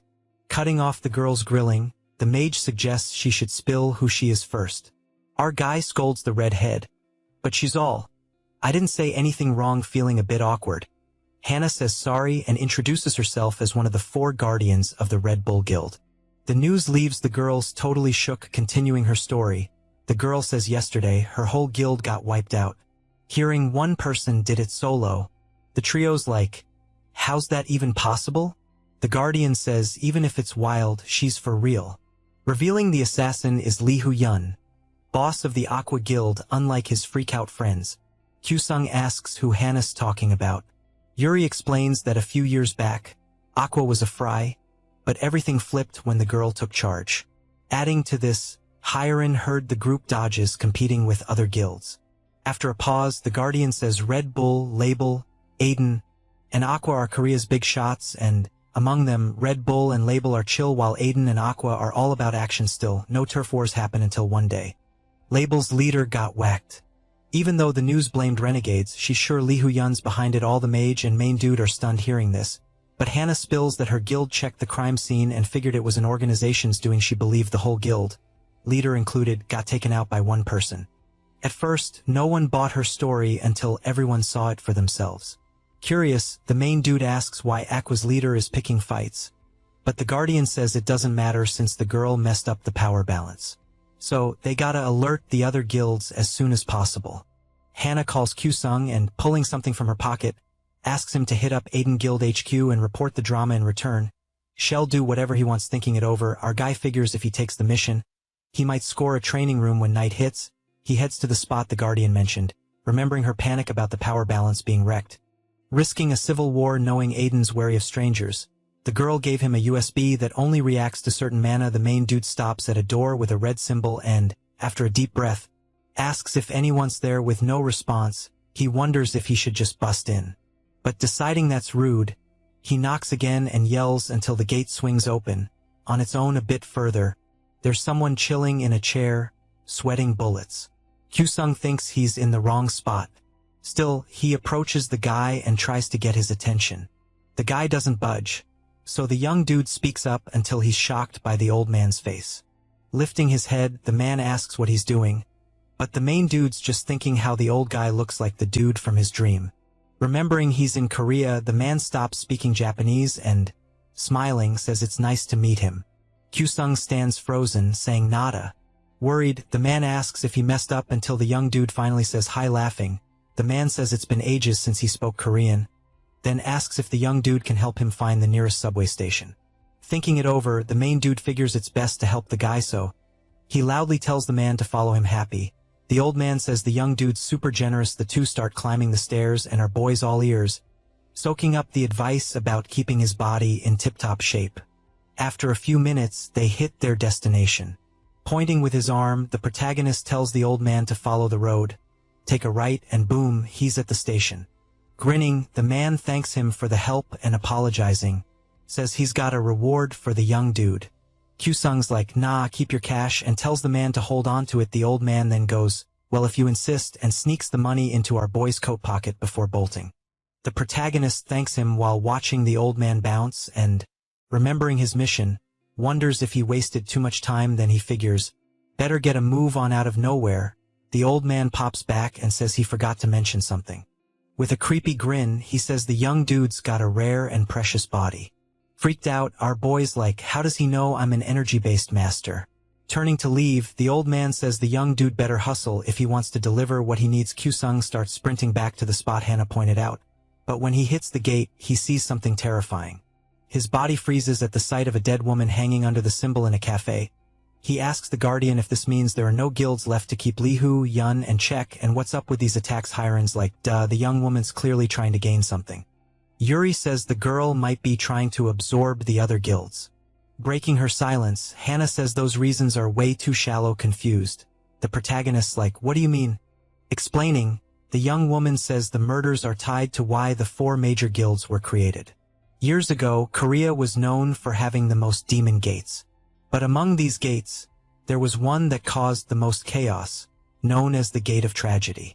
When the war truce ended, the government didn't help, leading many masters to lose their lives trying to close the gate. In the chaos, a squad of 11 pros was formed. Kyusung's like, why 11 masters when attacks usually roll with 10? The Guardian says this was before there was a proper system for attacks, so, after a month, the 11 managed to shut the gate. But when it happened, only 4 masters survived. And they're the ones who started the 4 major guilds. Intrigued, Heron asks how this story ties to what Lee Ho-yeon's up to. Explaining, Hannah spills that, on the day the gate was closed, a unique mineral stone was found. The stone was split among the 4 masters, something that only happens when the mineral's not special. Not getting it, the protagonist's like, where's this going? Cutting to the chase, the young woman reveals the stone can create a demon gate. The info makes the trio's eyes go wide.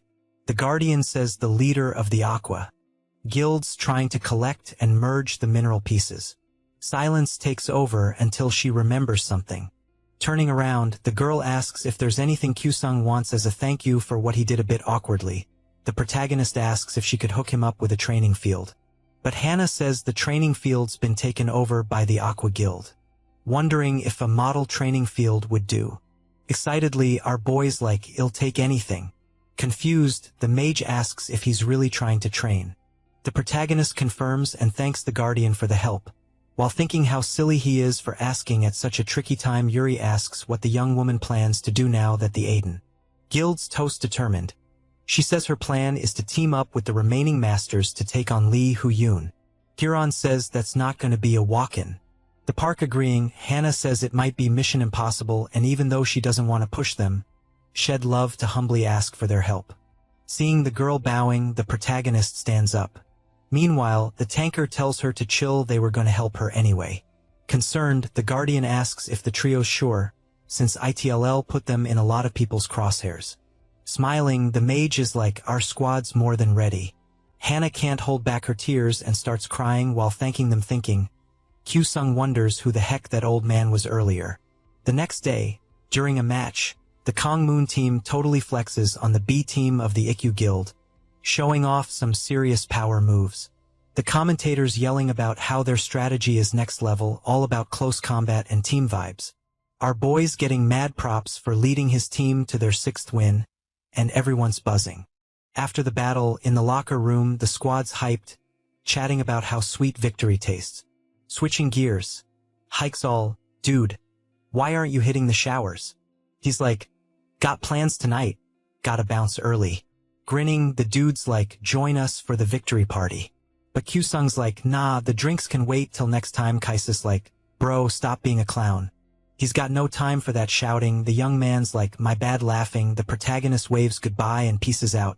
Hearing the guy's been chill lately, Kisu starts teasing Hyuk, saying he's got a crush.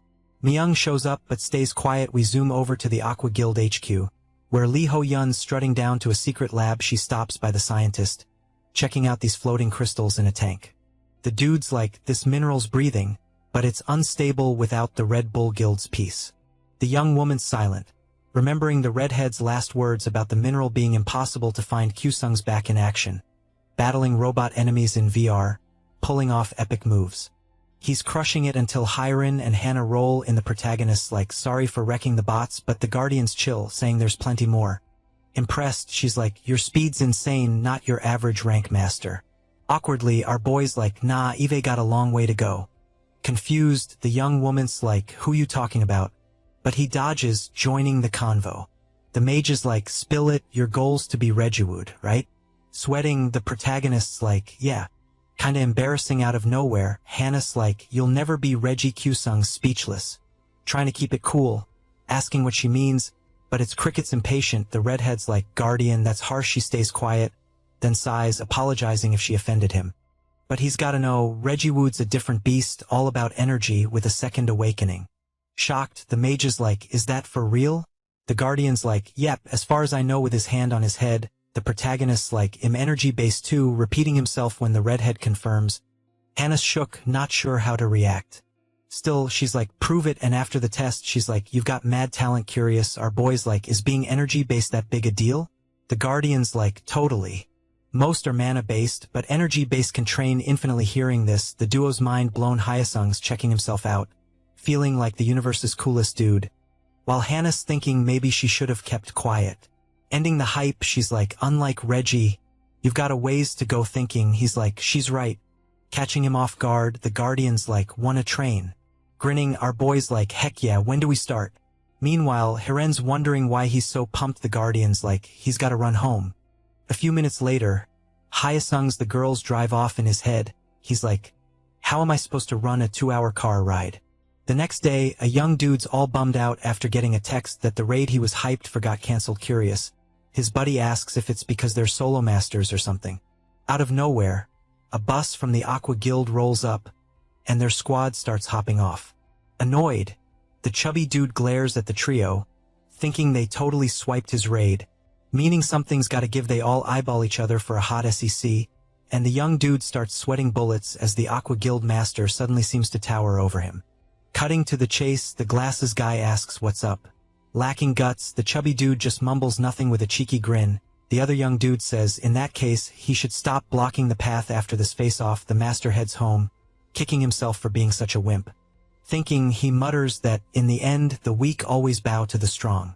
Suddenly, a report about Kyu-sung and his crew standing out grabs his attention. We see the main dude using his Godspeed skill, driving the reporter bonkers. The young dude keeps watching, and we're whisked to the 7th match of the Kangmoon team, happening in the ruins pasture. The enemies scope out our boy and decide he's got nowhere to run. The young dude recalls Hannah saying how close combat is inevitable. Besides, if the team's got skills, breaking through will be tough, so he's got to use called flow. Fed up with waiting, an enemy leaps into the air, ready to strike. Turns out, the flow move can redirect an enemy's attack depending on the user's spin speed when hit. Our boy uses his new skills and dodges the blow, leaving his opponent totally baffled. Gearing up to continue, he gathers all his energy to unleash it in one go in the tornado's midst. The enemies realize they're toast to flash hits, and when the dust clears, Q-Sung's the last one standing. Wiped out, he admits the move's epic but super draining, as it needs spinning his whole body at warp speed to work. Knowing it's a high-tier move, the young dude figures it'll be tough to pull off again, so the best plan is to avoid getting trapped. The announcer's voice booms, declaring the match over and the Kong Moon team's win. 80. Because of this, the main dude gets even more props, especially for being a lower-ranked master. The chubby dude keeps watching, eyes glued, till the broadcast finally wraps up. The next day, Lee Ho-yoon's assistant meets the red-haired dude, who's curious why he's there. The guy then asks why the young dude hasn't finished the task the girl asked for. Explaining, the red-haired dude says attacking someone so famous could be messy, so he's waiting for the Master's War to wrap up. When asked again why he's visiting, the green-haired dude spills that he found the last member of the Red Bull Guild. At home, Hannah thinks about how, even though she's healing up, she's not feeling 100. Even so, she decides it's go time. Hiren and Yuri roll in with food. Shocked, the main dude asks what's up with the chicken feast. Grinning, the mage says it's least she could do now that they're rank-up confirmations. And thinking, our boy wonders if he can snag some chicken, but the Guardian's words about sticking to a strict diet to level up haunt him. Curious, the redhead asks where Hannah went. Head down. Q-Sung says protein's one of the big 3 nutrients, while eyeing the chicken tray. Almost drooling, he notices the shiny fat, and unable to resist, grabs a piece. But the mage cuts him off, yelling, wanting to know where the Guardian is. The main dude then says she mentioned hitting the bathroom, but it's been a minute. The blue-haired girl finally shows up, smiling at the trio gathered. So everyone sits down and starts munching thanks to the diet. Our boy's stuck with a broccoli meal, breaking the silence. Hiren asks if they think winning all the matches is doable, given their current streak. Nodding, Yuri says they just need 3 more wins to clinch the competition. Grinning, the mage spills the tea about how she thought Shed totally flop in the Master's War, but now she's vibing with how things turned out way better than she ever imagined.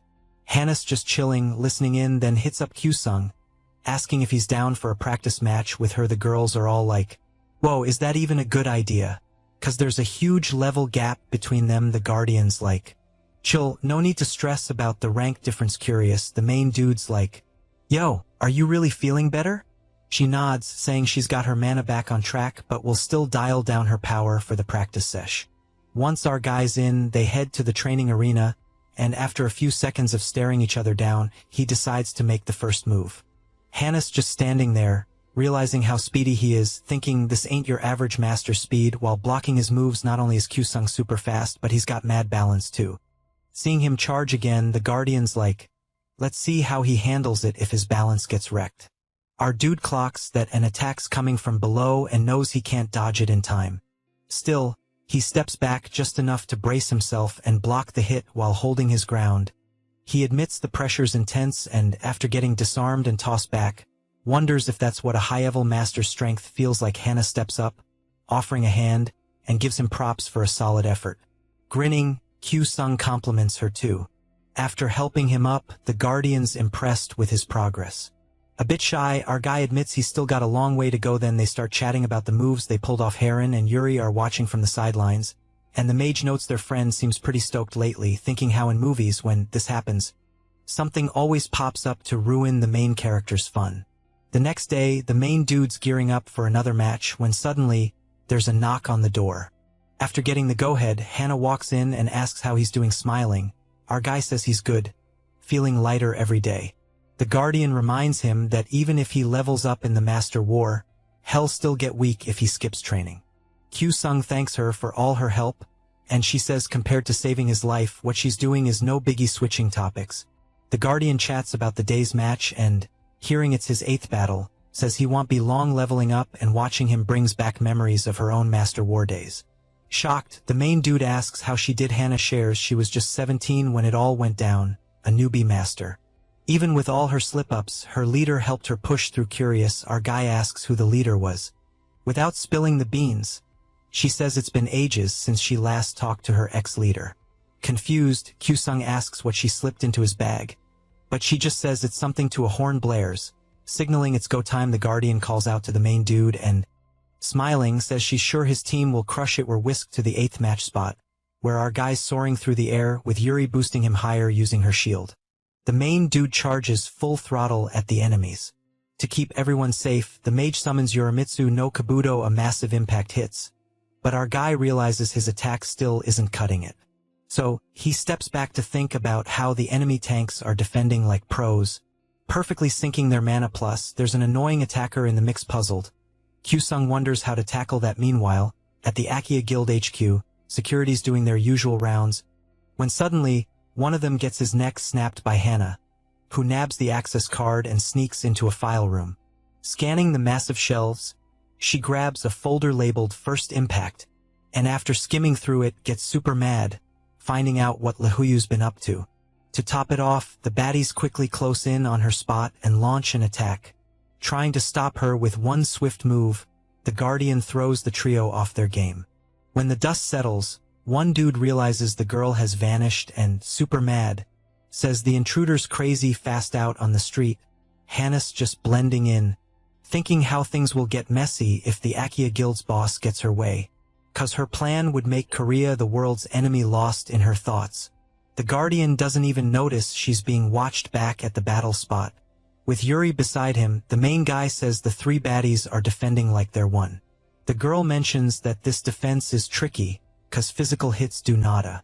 Kyusung ponders a bit on that and, after checking out the opponents for a few seconds, yells for the tanker to toss him in the same direction again. Worried, the girl reminds him physical hits don't work, but the main dude grins and asks her to trust him. Meanwhile, Hana's strolling through an alley, and then she realizes someone's tailing her.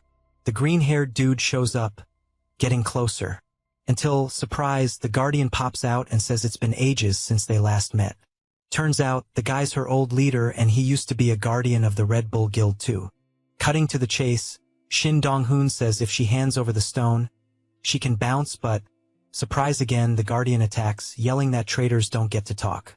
Blocking with his arm, the guy says those words mean zilch. Hana has to back off. While her old leader says it's a bummer, she chose this path, pointing her sword. The girl declares he can't beat her.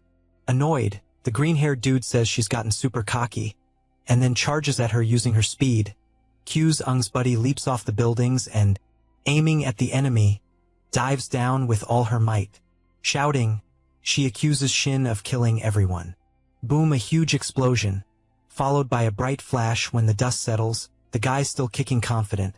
The Guardian says it'll always end the same, so her old leader should quit before going for another attack. She says she's got a question. But, unlucky for her, another enemy shows up. Grinning, the red-haired guy asks if Dong-hoon's struggling. Curious, Hana wonders who this is, since she didn't sense him until he spoke. Back on the battlefield, Kyusung uses Yuri's shield again to get some speed. Thinking, the girl wonders what he's up to. Our dude rockets towards the enemies, while the tankers say that attack's pointless, not realizing he's aiming for the ground, not them. When he hits, the guys are launched into the air, as the ice beneath them shatters into a million pieces. Everyone's thinking how to escape this mess while realizing they underestimated Kyusung. The trio looks down, right where the main guy's coming from, with full force. Using his sword, he takes out 2 foes. Holding his shield, one tanker decides they can't just let the kid do whatever at the last second. He shields himself and the mage, so both land safely. A bit further, our dude wonders if he should use the new move he learned from Hana. Deciding it's the best play, he starts prepping without a second thought. Watching, the enemy sees the kid's gonna use another charge move and, yelling, tells his buddy to get his special move ready. Following orders, the mage starts casting a powerful spell. Meanwhile, the tanker's set on blocking any attacks with his shield, no matter what. He activates his special move called Yorimitsu no Date, which fills the whole area inside his shield with his mana. So, breaking the ground's a no-go, and the shield will react to any physical hit. The only hitch is this move can't last long. Even so, the guy claims his crew will end the main dude's winning streak. To his shock, Kyusung starts walking towards him. Confused, the tanker wonders what move he's using. Our dude suddenly stops walking, and like magic, vanishes, reappearing inside the shield, thanks to his Godspeed Shadow Step move.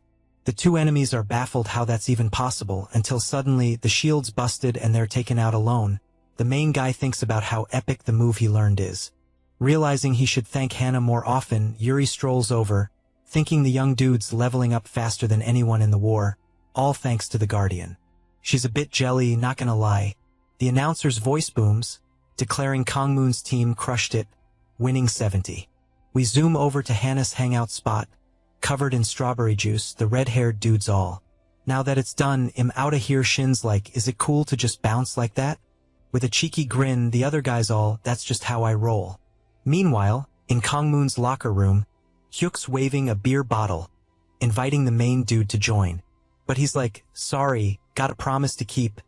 Can't hang. Annoyed, the boy's like, didn't want to do this, and orders the crew to grab Kyusung. Our guy's like, guess I got no choice, and lets his buds carry him off. Grinning, Kisu's all, what you been up to? Dodging us? The main dude tries to answer, but Jay jumps in. You seeing someone? Sweating bullets. He's wondering if they know about Hana. His reaction's a dead giveaway, and the crew's all, spill the tea, who's the mystery girl? Just as he's about to fib, Hiren storms in, demanding why he's taking forever. Kyusung's all apologies, and his friends are like, we knew it. Yuri pops up too, asking if something's up. The trio's shook, seeing two girls waiting for him. Looking at the guys, he apologizes again, promising drinks next time. Everyone's speechless as he leaves with the girls later. They're all, man, we're so jelly at Aqua Guild HQ. Lee Huyan's all, Shin, find the stone. He shakes his head. Nope, couldn't do it. The prez is like, no worries, knew it wouldn't be easy. Then asks why he hesitated. Donghoon's head down turning. She asks why he's acting weird, since he ditched the Red Bull Guild without a second thought. He just apologizes. Yun's smiling. Love that you're a softie. Switching gears, he says he found someone who knows about the stone, revealing it's Kyusung. Elsewhere, the main dude finally rolls up on his bike, finding Hiren and Yuri, who drove. The tanker jokes, you're late, as usual. The mage agrees, so slow, told you we should have left earlier. Sweaty, he apologizes for being late. They head in, noticing the lights are off. Inside, he guesses Hana's in the training room, but opening the door, he's totally shook by what he sees. Confused, the redhead's like, why are you just standing there? Kyusung yells, begging his friends not to enter no matter what. We see Hana's been murdered, tied up, with where is the stone scrawled behind her. When morning comes, the morgue crew arrives, taking the Guardian away in the pouring rain. Inside the house, the main dude's on the floor, looking like he hasn't slept in ages. A week later, Hiren drives back finding Yuri. She asks how he's doing, if he's said anything. Yuri shakes her head, he's still silent in the training room. Tears in her eyes, the mage wonders why it happened, trying to switch topics. The short-haired girl asks about the Masters War match. Swallowing her tears, the redhead says they decided to take a break, just for another week, which the association's cool with. In the training room, Hyasung's head's still down, silent. Suddenly, memories of Hana flood back. Remembering their last chat, he finally lifts his head, mustering all his strength to stand. Our guy starts thinking about how Hana never mentioned the stone, wondering where it could be now. Then, out of nowhere, an idea hits him. Hiren pops up and asks if the dudes had any grub, but, surprise, he zooms past her, straight to his backpack like he's on a mission. After all, what are you even on about? Buzzing with excitement, he spills that Hana gave him the item before the match, meaning he had the key all along. The two girls are speechless, like, whoa. The trio hits up a notebook, diving into the folder the Guardian left on the flash drive. They find a file called A Noble Person and are like, this has got to be it. A video kicks off, and boom, Hana's on screen, leaving them all shook. The Guardian says if Kyusung's watching, she's either vanished or worse so, she's cutting to the chase. She spills that Lee Hyen's trying to use the demonic mineral to tweak humans for military stuff, but that's a big no-no by international laws, and breaking them could mean world war against Korea. Her plan? Sneak into the Aqua Guild for more deets, but if things go south, she wants Kyusung to have the Red Bull Guild's mineral, 'cause he's the only one she trusts. They hang on every word until Hannah drops that the mineral from her old guild is in Jiryeongsan, where detectors are useless to wrap it up. She smiles and tells them to always remember her. Her last words hit hard, and tears flow. Meanwhile, in the city, a protest's heating up, demanding the association pres Kim knock one step down. Park rolls up with the cameraman, who's whining about the noise, asking if it's been a week already. Annoyed, the journalist grumbles about having to cover the protest, even though he thinks it's lame. Suddenly, the cap guy spots something by the protesters. With the camera ready, he asks where to aim. Park's like, doesn't matter, the script's set. Getting the hint, the cameraman starts filming, but gets blocked by protesters sweating bullets. He calls for the journalist, who snaps, what now? Freaked out, the camera guy says they should bolt, kicking off a wild chase, yelling. The journalist's like, why are they after us? The cap guy explains it's cause of the last negative report. After a bit, they duck into an alley gasping for air. The cameraman asks how they'll get more footage. Park just looks ticked off, feeling down. The cap guy mentions the report's due tomorrow, and they haven't even started, meaning DP Kim will scoop them again, told to zip it. He apologizes, marching ahead. The journalist says he's cooking up a plan a bit further. The cameraman spots Kyu-sung and his crew. Checking them out, Park's like, heard they took a break from the Masters War. Intrigued, Park decides to tail them to see what's up. Cut to a mountain scene where Huron, Yuri, and our boy just landed, breathing in deep. The mage is like, this air's awesome, seeing his buddy all hyped. The protagonist asks how they'll find the mineral on such a massive mountain. The redhead turns back, grinning, and shows off a gadget she brought. Kyu-sung's jaw drops at the sight. The mage says she bought it herself and it cost a ton. Over $1 million pumped. The protagonist asks to check it out. She nods, just tells him to be careful. Holding the gadget, he hits a button, and when it works, he shouts, let's start this expedition. A bit away, Park's grinning, but the cameraman's puzzled, trying to get a grip. He asks if they're on the wrong track.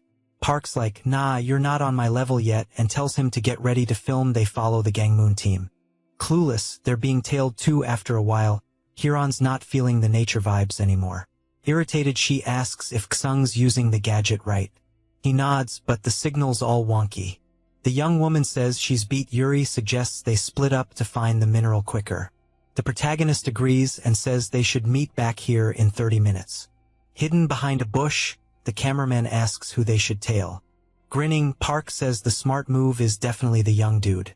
A bit further on, our guy grumbles about the signal still being glitchy and, after messing with the device a bit more, admits he's clueless about the right spot. Suddenly, a noise grabs his attention. Spinning around, he wonders if there's a wild critter nearby. Nervous, the guys start thinking they'll get busted as they hear footsteps closing in. But then, something unexpected happens, leaving them totally baffled. Sung whacks some bushes, revealing a trio of hidden baddies wielding a katana. A dude with blue hair says the young man's senses have gotten sharper. Eyeing the men, the protagonist says he could feel the killer vibes. While the journalist and cameraman wonder what on earth is happening without getting closer, the dude says he's got some unfinished business with the young man. Confident, our boy declares that his list will grow after today. The enemy zooms in for an attack, but the young man blocks it like a pro. Yelling, the assassin says he was waiting for him to be solo so no other master could back him up. The protagonist just stares at him, then lands a punch right after. Backing off, the dude wonders what kind of power that is. With his weapon ready, Sung says he doesn't need backup anymore. Nervous, the cameraman asks if calling the cops wouldn't be smarter. Park says nah and tells him to start filming what'll be known as the dark side of the hero of the Masters War. Far away, Yuri looks around, thinking that eyeballing for the demonic mineral isn't the best plan. Using her skills, the tanker tries to boost her senses. Meanwhile, Hiren's munching on a snack. With her mouth full, she figures she should be sensing something since the mineral's so strong. A noise grabs her attention, and when she glances to the side, the mage spots a deer staring at her. Smiling, she says the little critter's super cute, calling it over to get closer, but the deer bolts, stretching. The young woman says at least now that she's up, she can keep searching. Out of nowhere, a small pile of stones puts the redhead on high alert. The young woman starts running and peeking behind the stones, grins because she just found the mineral stuck in a trunk. Turns out, the minerals are made of a special material packed with power, which is why they're not found in the ground. Once collected, the energy from these minerals is extracted for use in the modern world. Since this energy's non-toxic and way safer than nuclear power, humans call it a gift from God. Even though back in the day, the lack of knowledge about demonic minerals caused mishaps, with great care, Huron takes a container and using a stick, pops the mineral inside, hugging the little pot afterward, stoked with her success. She thinks everyone's going to be amazed until suddenly, a noise far off catches her attention. Thinking it might be one of her friends, the redhead says it's not cool to take out frustration on nature for not finding anything. Then she skips off towards the meeting point. We cut back to the enemy, who keeps swinging blow after blow at Kyusung. As they fight, the two lock eyes intensely. Curious, another guy asks if the young man wasn't just a normal level master, which means there should be at least 2 rankers difference between them. Yelling, he asks the group leader how long the battle's gonna take. Our boy lands another hit on his opponent, sending him flying and crashing against a rock. The dude emerges from the dust, pretty banged up. Not getting it, the protagonist asks again why he's trying to off him, but gets no answer. Fuming, the dude talks about how the renegades also dreamed of leveling up and saving the world through raids, but at some point the number of invasions dropped, and the big guild started pressuring the government to hollow the remaining spots. And even though the normal masters tried to win back the right to join the raids, all they got was hate. So, no matter how much they rallied, nothing seemed to work, leaving them with no choice. While hearing the story, Kyusung wonders what that pill the enemy pop was. Suddenly, a light pops up around this dude, totally fueled by rage, asking if the kid even cares about his crew's rights before vanishing and reappearing behind our hero with lightning speed. He spins just in time to block the hit. He's thinking, why did this guy suddenly level up in power and speed? Yelling, the dude insists he has no choice, and our boy's just blocking like crazy until, boom, something wild happens. From a distance, you can see how epic the impact was. Kyusung steps out of the dust, wondering if he needs to unleash his special move. Hyren finally shows up, all like, what's going on here? She spots the kid and screams, found the mineral. Hearing this shocks the other baddies. The hero warns his buddy to be careful, but it's too late. The blue-haired dude's about to snatch the item. With Godspeed, the kid races to stop the disaster. The redhead turns and sees the enemy's hand. Then, after another impact, the crystal container just floats in the air. Turns out, Yuri's joined the brawl, just in time to stop the attack. The mage is confused, surprised to see her pal. The tanker spills, she had a bad vibe. Hyren yells, she lost the mineral. Our boy looks up, spots the item, while his foe struggles not to topple after losing an arm. Jumping, the kid tells his crew to leave it to him, but the other baddies pop up, saying it won't be that easy. One starts sprinting while the other tosses a rope, snagging the hero's hand and the container. Using all his might, he tries to smash the glass, while the strawman closes in, determined to grab the mineral. Yuri shouts for her friend to run, and when he doesn't, the mage fears the worst. With a hand on his head, the dude says the kid's got guts, trying to stop his power head on. We see the container and liquid on the ground. All beat up, the heroes relieve he didn't lose the mineral. Hannah trusted him with the strawman, says if the kid hands over the item, everyone can go home happy.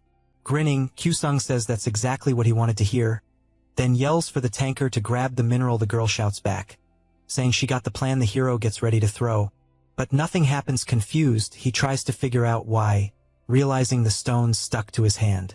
Charging for the attack, the enemy says hell take him down with his own fist, forcing our boy to put the mineral hand in front of him. The impact's gonna be huge. Watching everything, the other enemy says nothing will be left of the kid, while his friends scream his name. But when the dust clears, everyone sees Kyusung block the hit with just one hand. Even using all his strength, the dude realizes he can't hold on, quickly noticing his manas being drained, making him scream in agony. Then the blue-haired guy pops back up, aiming at the kid, and strikes, causing a wind tornado to form. A massive explosion visible from afar happens, while the girls and the enemy not fighting are wide-eyed. At the attack site, someone stands in the crater's center. The blue-haired guy decides to bail, but the hero shows up and stops him. The scene leaves Hiron and Yuri totally shocked. Our boy starts shaking before just collapsing. Quickly, his friends rush over worried. The mage asks if the kid's gonna be okay. The tanker says yeah, but mentions there's something more concerning than fainting. as Kyusung's left hand fully absorbed the demonic mineral, making him a walking target. We're taken to DBC headquarters, where the cameraman's holding a memory card, telling Park he knows what's up. Excited, the journalist asks the guy to play the video. He does, and with a click, the image pops up on the screen. But suddenly, everything goes dark. Nervous, the cap-wearing dude says showing the footage like that wouldn't be cool. Annoyed, the journalist asks him to play it again. Meanwhile, back at the battle site, Shin and the red-haired guy try to figure out what went down. Frustrated, the kid says the other guys must have bit the dust, trying to get the mineral okay. Buckle up, cause this is gonna be epic. So his buddies all, yo, something's off, man. Besides Kyusung's trail, the fight got interrupted by some big shot. The other dude's like, wait, you saying there's still a Red Bull dude lurking? Donghun's all, no clue, but we gotta handle this ourselves. Hearing this, Hannes assassin is not vibing. His buddy's like, dude, don't sleep on Kyusung's skills, they're almost guardian level. Plus, their master said the real deal starts after the Master's War wraps up. Meanwhile, in No Man's Land, the 9th war match is on, and Gangmoon's squad is totally owning it. One commentator's yelling, the hero squad's flexing some serious power. His buddy nods, they must have been grinding in secret. Then they hype up Hiron's explosive moves, which totally wrecked the Nakatsu team's DPS. The mage is like, hang tight, dude, and then powers up her retribution armor. The DPS, all charged up, jumps back into the fray. Mayoung stressing, Youngwoo, get ready. Jung was like, got it, and freezes the enemy. But it doesn't last long. The support's shouting, avoid the DPS for now. The big guy sneaks up on Hiron, where you think you're going? Hiron's like, why me again? But then Kyusung swoops in, blocking the hit. Annoyed, she's like, why are you here? You're supposed to be in the back.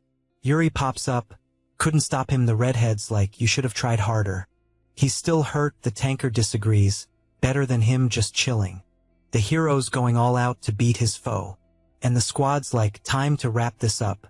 With a sick combo move, they snag their 9th win in a row. In the locker room, the hero's staring at his left hand. Youngwoo shows up. Wanna grab a drink? Then asks if he's planning to bail again. Our boy grins. Naso, they head out to meet Ki, Soo, and Hyuk. At the bar, Kyusung's swarmed by fans, thinking, maybe I should have stayed home. Elsewhere, Hiron's like, Yuri, you think separating the mineral from his hand's gonna be tough? Yuri's researching, not sure, this is a first. In the past, engineers couldn't do squat in similar cases. Plus, the demonization's gonna finish in a week. Hiron's shocked. What does that mean? Thinking about Kyusung, her eyes go wide. Yuri smiles, the mineral's weaker now, split into 4 pieces. The redhead's worried, where's he at now? At the bar, the hero sees his friends totally wasted, thinking, better call Min Kook. Cut to the city, blue-haired dudes loading them into a taxi. Our boy's like, sorry for calling on your day off. Min Kook's chill, no worries. They down 3 bottles of soju. They sit in silence for a bit. Then Min Kook's like, thanks Kyusung. The hero's curious, why? Min Kook explains, the whole squad's grateful. 'Cause of you, we can dream of winning the Master's War. Our boy's like, I didn't do anything special. But Min Kook's like, at first, I thought you'd be dead weight. Then he saw him hyping the team and tanking hits, boosting everyone's confidence, so he thanks him again before the final match. The hero's speechless. And Min Kook's like, oops, talk too much. He runs off. See you tomorrow. Kyusung's thinking, he's a real one, but also nervous 'cause the final match is coming up. So he heads home to chill. Next day, last day of the 46th Masters War, the commentator's like, Gangmoon team just made history in Asia. Turns out, they won the 10th match and are now waiting for the rankings to drop. Hyun Suk's all hyped, saying they've totally hit the top rank, especially the team leader, who should be at the Mammon level like a boss. In the arena, everyone's all ears, waiting to hear how much the rankings jumped. Even the teams that got wrecked after a few suspenseful minutes. It's dropped that Kyusung's now in the Lucifer rank. Boom, the event blows up, airing on every TV in Korea, and Lee Se-rin's losing her mind. She grabs her phone, trying to cancel the broadcast, but nope, and she totally freaks out in the street. People are staring, whispering, but act all cool. When she catches them, she remembers her sister calling her useless, then decides to ring up Carrier to find out where he's at. Meanwhile, Hai-rin's thanking the squad for their hard work, saying they should cheer for the rank boost. Everyone's toasting, and Ksus the first to his beer like a champ grinning. He says it took him 5 years to level up twice since becoming a master. Jong-woo's annoyed, asking why he's a level below him. Ki-soo says it's all about experience, bro. Hyuk's curious, asking what the protagonist's gonna do now that the master's war is over. Kyu-sung's a bit confused, but says if he wants to join a guild, he's got options. The healer's pumped, asking if the Akia guilds hit him up yet. Nope, our boy says he's not into joining a guild, leaving everyone shook when asked why. He spills he's thinking of starting his own guild. After the drinks, everyone heads home, except the mage and the protagonist. Hai-rin's curious, asking if her friend's really gonna start a guild. Kyu-sung's all smiles, saying yep, he's got plans. The mage is all desperate, asking what he's got in mind. Suddenly, the young man feels something off and with his speed, ducks with a girl just in time. After the attack, he's wondering what that was and who the miscovered duo are. Carrier pops up next to Lee Sae-rin, saying the young man's pretty quick, while the girl says things are about to get tough. Out of nowhere, our boy takes a kick to the face.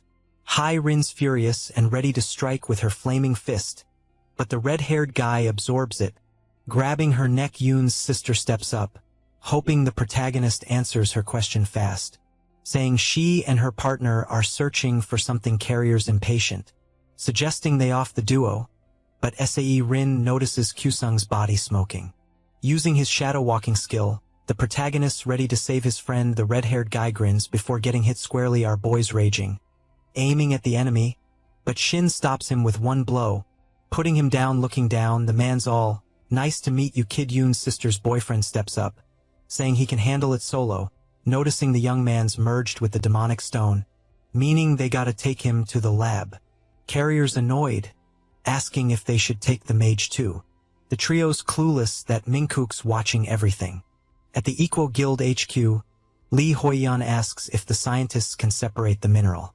The man's analyzing, saying the mineral's core is likely in the young man's heart, making separation impossible. The red-haired guy's chill, suggesting cutting out the stone, but finds out that spawned a first-class demonic creature instantly. He asks if their efforts were for nothing. The scientist denies it, saying, in a week, hell separate the mineral's core, turning Kyu-sung into an artificial demonic creature. Hai-rin tries to scream, catching Yoon's attention, who's confused, asking who she is. Carrier explains the redhead was with the young man during the kidnapping. After a moment, the Equal Guild leader tells the man to get rid of the girl. Outside, security guards are on standby. Hidden with the squad, Kaisa's feeling a bit nervous. Next to him, Jong-woo says he thought Minkook was bluffing until he heard Yuri's explanation. Hyuk's sweating bullets, saying it'd be way better if Mayan was here. The tanker steps up, saying it's go time for the plan. The Ranger's prepping for action, joking life was supposed to be easier after leveling up. He fires an arrow at the guards, who realize way too late they're in trouble. Boom, explosion. The blonde dude's like, let's roll guys, everyone's on board. Kicking off the rescue mission in the chaos, some dudes yelling to call the chief secretary. 2 guys bolt, but Hyuk and Jong-woo pop up, saying this is just the start. The healer flexes his power, making enemies float so the Ranger can rain arrows. A guard grabs his sword, ready to fight, but the glass kid makes it vanish. The suit guy's all, where'd these masters come from? Kisu's hyped, saying the Akia guild's no biggie, daring more enemies to show up. But unlucky for him, the dude's not scared. The healer yells for the blonde to check behind him. He turns and bam, it's Shin Dong-hoon about to strike, saying that talk doesn't suit the Ranger. Last second, the boy leaps, thinking one slip up and they're toast powered up. The man orders them to face him. Hidden inside, Yuri and Minkook are on a mission to find Kyu-sung, and Hai-rin powers activated. The girl apologizes, saying she never wanted them involved. The tanker grins, saying head help no matter what. Before splitting, they wish each other luck. Back outside, Dong-hoon's flexing his full power. The guys are freaking out, wondering how to beat a beast like that. After wrecking everything, the man taunts if they thought 3 could take him down, then asks if they're there for Kyu-sung. The trio's eyes go wide. Meanwhile, Carrier's trying to hold Hai-rin, who's still cursing through the tape. Minkook shows up, yelling for her to step back, but his attack gets blocked. Seeing his friend stuck, the mage fears the worst. The man, curious, asks who the kid is, but gets no answer, so he says they'll have some fun. Face down, the tanker feels his mana draining suddenly. The redhead strikes the enemy carriers annoyed, saying he almost felt bad for her, blocking her fiery attack just in time. Tape off, the mage says she'll repeat what she said, promising to take them all down once free. Outside, Donghoon's left Hyuk and the crew pretty beat up. The man's impatient, saying it'll get worse if they keep fighting. Asking again who's in charge, Jongwoo shouts they're all there to save Kyusung. The tanker mocks, saying talentless folks use beliefs as shields, blaming others for their insecurities. Basically, they're just weaklings not worth notice. Kisu suddenly cracks up, saying it's been ages since he heard such nonsense. The healers worry the kids lost it. The ranger wipes his nose, saying he didn't know the masters he admired were just lapdogs, barking like one right after. Shin's furious, saying hell make him beg, and Jongwoo thinks his buddies really lost it blocking a hit. The blonde tells the healer to kick off the final plan, thinking it'll be a good distraction. About to land a deadly blow, the man tells the boy to scram. Kisu charges, yelling it's time for plan B. The healer sneaks up behind the enemy, using his close-up guilt move, but Shin's tough as nails. Still, the duo holds strong until the ranger sees they can't block an attack without a pause. The man uses his Korean crow song ability, making the boys back off. Hurt, he says if the healer's power was stronger, the plan might have worked. But, as expected, they're just trash. Kisu's freaking out, his mana's all tapped out, and he's like, what now? Donghoon's all chill, telling his crew to back off no matter what goes down. When someone asks the blonde dude his name, he just drops it, no sweat. The big guy's running, promising to him like he's in some action movie with no other options. The ranger jumps in, and with one epic smack, floors the enemy. The green-haired dude's all curious, asking how the young guy pulled that off without being a healer. The ranger's grinning, saying Jongwoo's skills aren't all that, which is why they kick in late with the big dude down. He takes a breather, knowing there's a ton of bosses left to tackle. Boom, suddenly the building's like kaboom. Kisu's relieved, thinking Yuri and Minkuk found Kyusung, so mission accomplished somewhere else. Our boys wondering who's rolling up. There's a demonic horse, and it's got a winged creature riding it. But plot twist, another version of him is chilling with the mystery dude. He's sweating bullets. Like, what the heck is going on?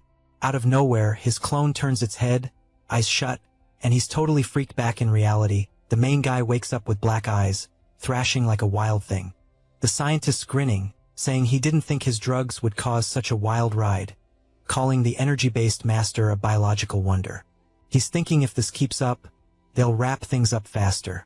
But then, a noise grabs his attention. He spins to the door, asking what's up. A guard slammed against the wall by Yuri, who's panting and saying she's here for her leader. Her entrance sends the scientist into a total meltdown. Meanwhile, outside, the security boss tells everyone to book it to the main building, worried the CEO's in trouble. Upstairs, Hyren, Minkuk and Carrier are there. And Carrier's grumbling that the young woman's skills are as annoying as her attitude. The mage is saying their moves are strategic, and the enemy's realizing the redhead's got a wide, explosive attack range, and the tanker's covering all her weak spots, putting him in a bind. Lost in thought, he doesn't notice another attack coming his way. In the air, the blue jacket guy's ready to wrap things up, but the red-haired dude lets himself get hit for some reason. The duo checks out the impact zone. In a crater, Carrier's saying they're amazing, admitting he's got to use his special power, just like when he fought Hannah. Hyren's eyes go wide hearing the Guardians name the enemy. Unseen, says the girl begged for her life, but he couldn't save her, even if he wanted to. Furious, the mage charges in, even though her buddy's saying it's a bad move. Before she can land a hit, the red-haired guy's hand shows up, making her power vanish.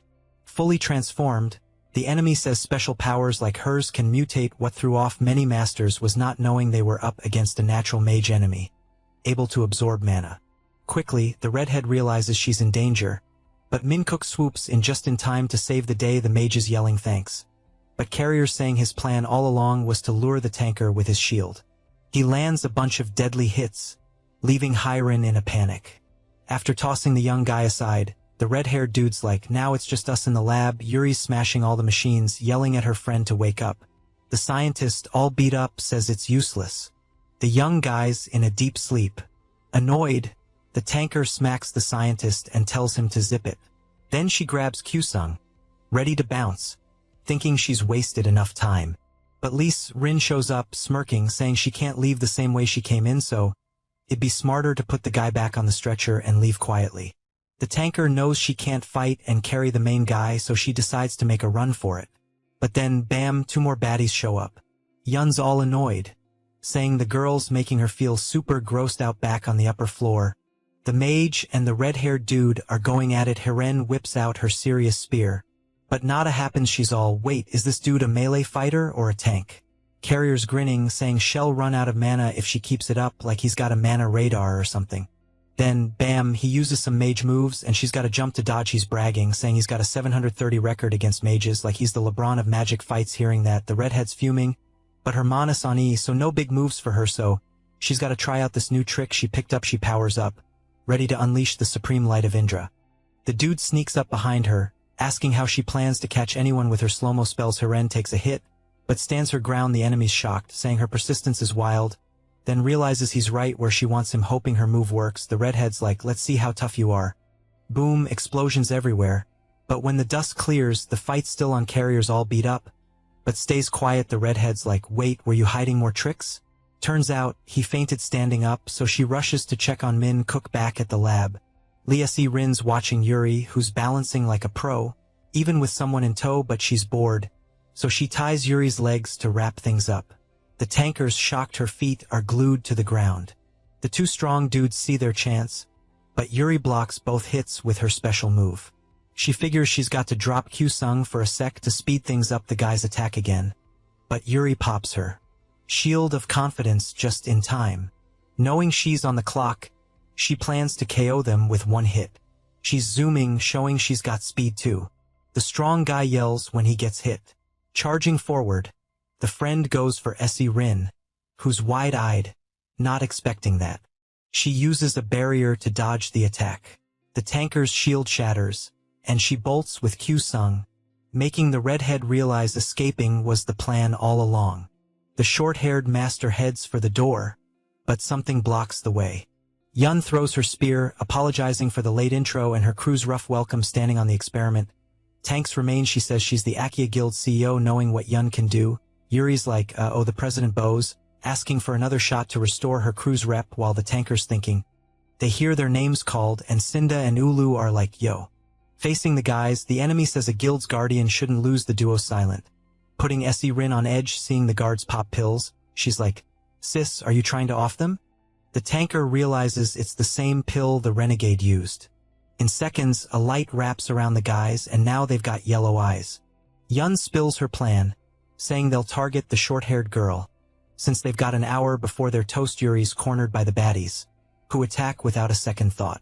1 hit and her shield's toast, and to make it worse, they're not letting her get a hit in.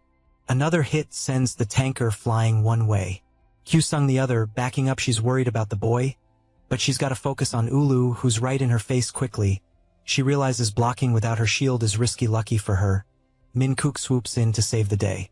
Hiren's with him, saying it's time for the Gang Moon squad to shine. Yuri's stoked to see her pals, and the mage asks Yun if she's cool with more people joining the fray. Yun's chill, saying she can do whatever. One of the strong guys attacks again, blocking it. The tanker feels like her arm's gonna fall off. The mage jumps in, casting flames, but it just makes the angrier. The redhead's shocked her flames got snuffed out with a punch, while the tanker's all about keeping Q-Sung safe. Charging in, she smacks Ulu, then tells the redhead to keep the dudes busy. With Min Cook's help, the mage kicks the plan into gear across the room.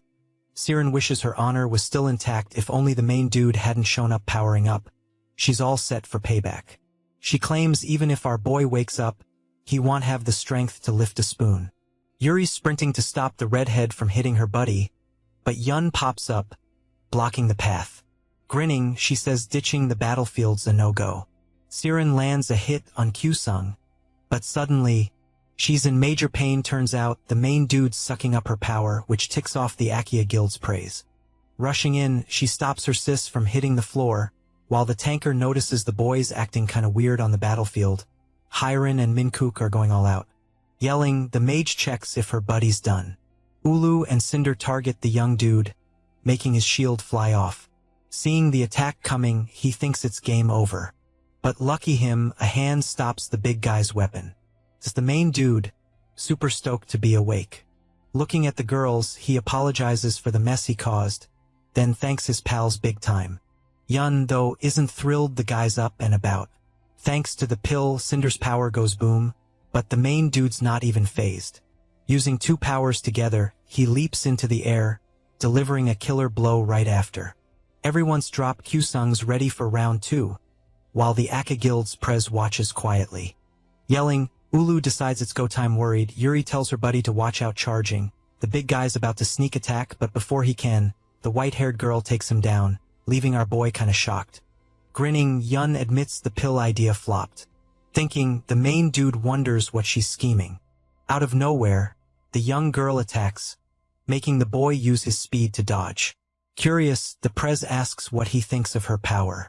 Getting no answer, the young girl backs off, saying it's been ages since she had a good fight. So, she hopes the boy won't be a snooze fest. Then, bam, something happens. Grinning, the enemy says she's got a surprise for him. The ground suddenly gives way, making the main dude realize the building's sinking. Everything goes dark, and he's checking if his friends are okay. The other kids say they're good, which chills him out. Confused, Q-Sung wonders what his rival's plotting in this place. A super bright light flashes, making him shield his eyes. Ready for action, the Prez says it's been ages since she fought here, revealing it's her personal training zone, made of special stuff so nothing gets wrecked during fights. Plus, she wants to hand the young dude a sword. Our boy's shocked to see Hannah's weapon. Powering up, Yun says now that everything's set, they can start. They lock eyes for a sec before diving into the fight. The main dude's giving it his all to land a hit, but his opponent's a pro, dodging everything. Watching the fight, Hai-Rin says her friend's amazing, taking on Korea's top master. Yuri's a bit jittery, but notices the young dude's moves are different. Still, she's worried about his body since his energy's all over the place from the coma. The mage stays quiet, but her face shows she's stressed. Mid-fight, the enemy says she's gotta wrap it up quick, adding the young dude's the best master she's faced, so it's time to stop messing around. Thinking, Q-Sung figures his opponent's gearing up for a big move. He blocks the hit with his sword, but the young woman breaks through. Peering behind him, Yun announces her second strike. The main dude realizes he's up against a super fast opponent, but still manages to turn just in time and defend himself. In the air, the girl shows it's not over yet. With the impact, the boy's knee hits the ground, thinking he can't handle this pressure much longer. Suddenly, something wild happens, and his eyes start changing color. Our boy's hand follows suit, and thanks to the demon stone, he resists the attack. Totally shocked, the AQ Wu Wei Guild president can't defend herself in time and gets launched skyward with part of his body transformed. The protagonist takes a deep breath, shouting. Hai-Rin says the boy's state looks rough, but before she can move, Yuri tells her to hold up using her ability. The young woman says the boy's energy flow is stabilizing, and instead of being eaten by the mineral, his body vibes with. It's still airborne. Yun tries to figure out why her last attack flopped, realizing the boy controlled the mineral, making her a bit shaky. Even so, the young woman gears up to attack again, launching a monstrous claw. Perplexed, the tanker wonders how the enemy pulls off such attacks so easily. Confident in his strength, our boy just watches the blow coming his way. The scene makes his friend nervous, but when the moment's right, he counterattacks, zooming through the claw towards his opponent. With not much else to do, Yun activates her special move, Phoenix Dance. While the protagonist speeds up with Godspeed, the two lock eyes until they clash in the center, causing a massive impact. After a few minutes, they're in hand-to-hand combat. An explosion of light happens. On the ground, Q-Sung's friends don't blink for a when the dust settles. The protagonist is still standing, as is his opponent, who, even tired, says she wants a rematch. We're taken to the girl's past, discovering she trained hard since she was little. Shouting, her dad says power starts from pure kindness, adding that if she wants to lead a guild, she must get stronger. Unable to take it anymore, Yun lowers her head. The man sighs, saying even though he's aging, his daughters give him hope for the guild's future. He hopes their talents will be the sun and moon of the Aka group. The two little girls shout aloud, "Sir." Smiling, the man reminds them that both the sun and moon can lose their light in the present. The president states she'll keep her promise and, tearing her clothes, she reveals she gave up being human a while ago. Shocked, Kyusung wonders how she has 3 demon minerals in her body. Starting the transformation, Yun says they're quite similar. In the end, a purple light wraps around the young woman, while the protagonist stands still, just watching in her demonic form. The enemy says when she wiped out the 4 guilds, the mineral was her only goal. Our boy turns at the last moment, but it seems too late. With a blow, he's violently thrown backward. Approaching, the young woman asks if he's curious why she wants the mineral. Frightened, the protagonist realizes her speed has gone through the roof while attacking. The girl reveals after the Aka Guild president died, she put the demonic mineral in her heart. Seeing a new world reflecting, our boy wonders if there's someone else in the game.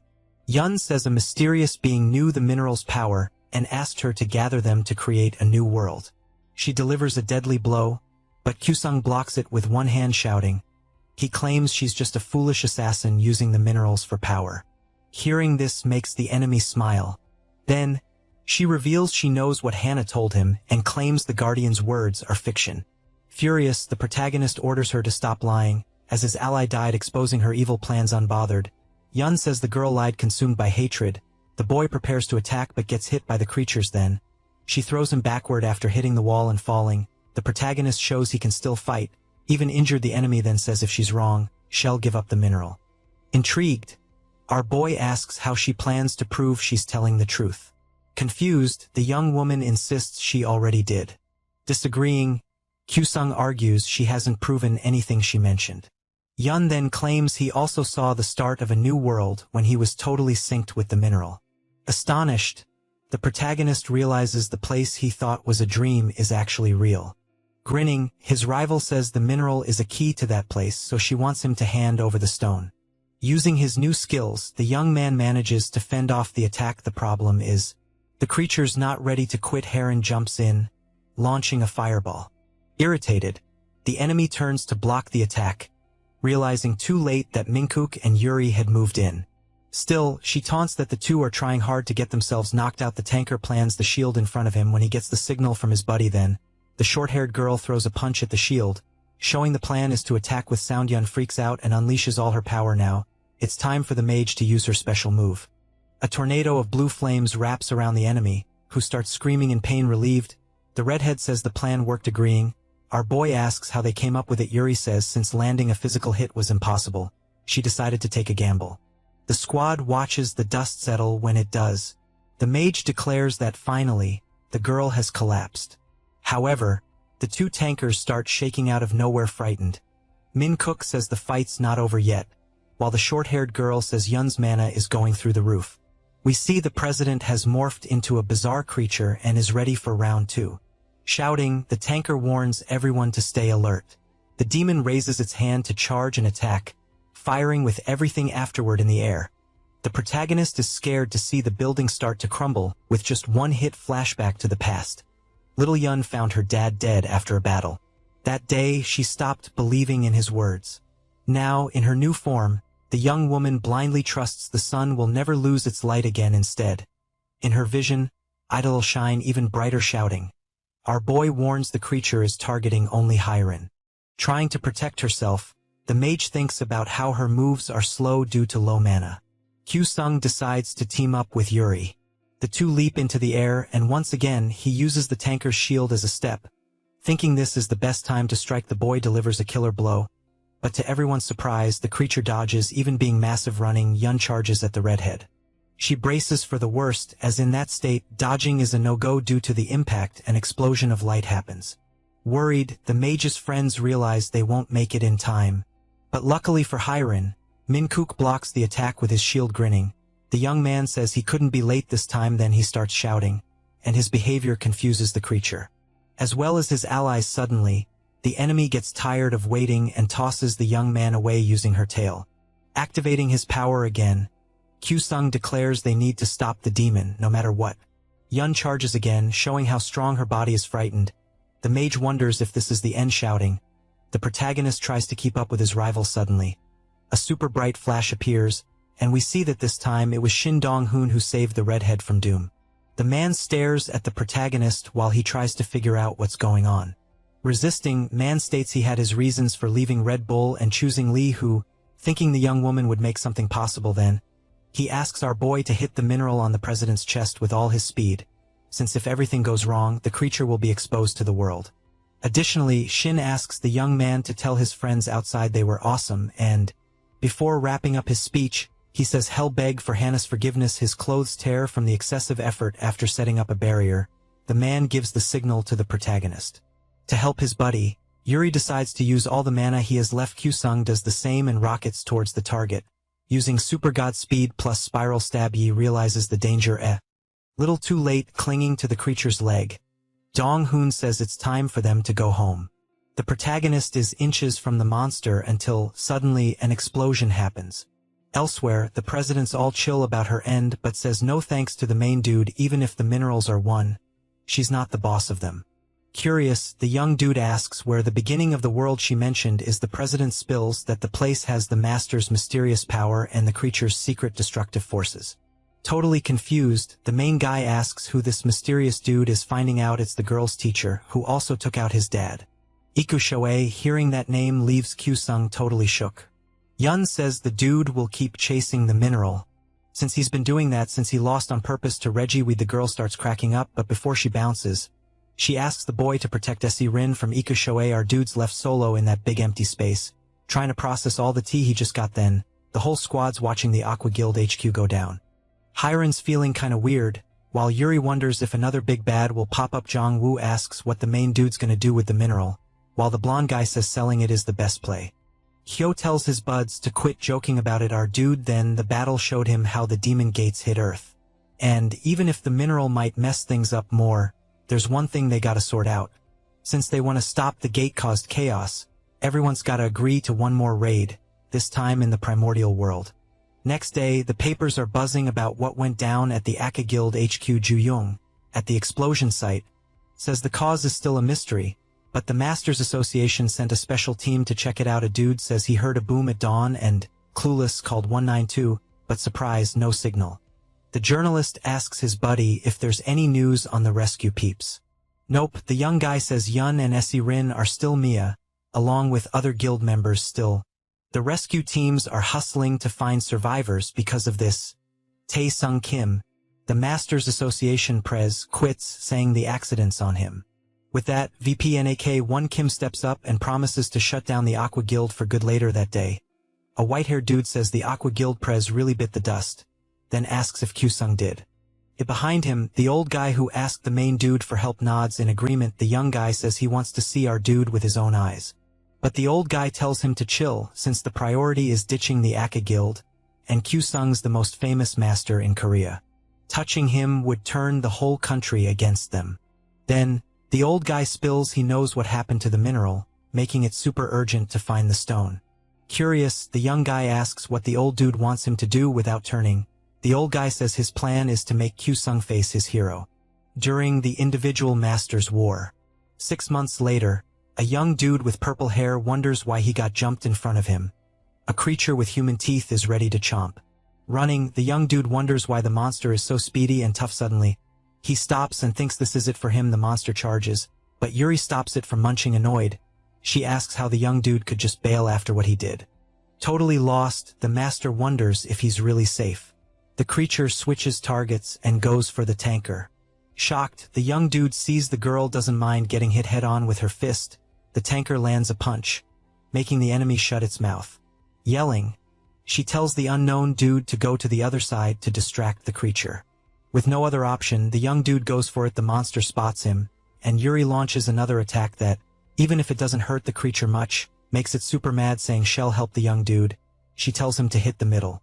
Scared, the DPS wonders if they're going for the ping-pong move. Suddenly, something flies through his hair. Turns out, it's a sword. The tanker grins while the mystery dude's all puzzled. Kyusung zooms past the guy, sword in hand, and slices down the creature's back like a pro. The purple-haired dude's mind is blown watching him go. In the heat of battle, our hero's dodging attacks like he's got a cheat code for the monsters. Yuri, all smiles, says the dude's moves have leveled up. Our guy gives props, saying it's all thanks to her. Then they team up for an epic final smackdown. Poof, the monster just vanishes. On the ground, our hero jokes they took longer than last time. The tanker agrees, saying they gotta hustle. Back home, Hiren's wondering when her squad will roll in. And bam, the door swings open. Kyusung beams, announcing their return, but the mage is all grumpy about the wait. The dude argues they crushed a Luciferank raid in under an hour. But seeing the redheads not buying it, he just says sorry. The tanker rolls up with food for her buddy. The mage dashes over and snatches the box like it's treasure. Yuri spots our hero sneaking off and asks where he's headed holding more grub. He says he's got a delivery mission. Munching away, Hiren says it's a waste of time. Kyusung reaches a door, takes a deep breath, and asks if he can come in, but there's no answer still. He opens the door anyway across the room. Lee Saren's just chilling in a chair.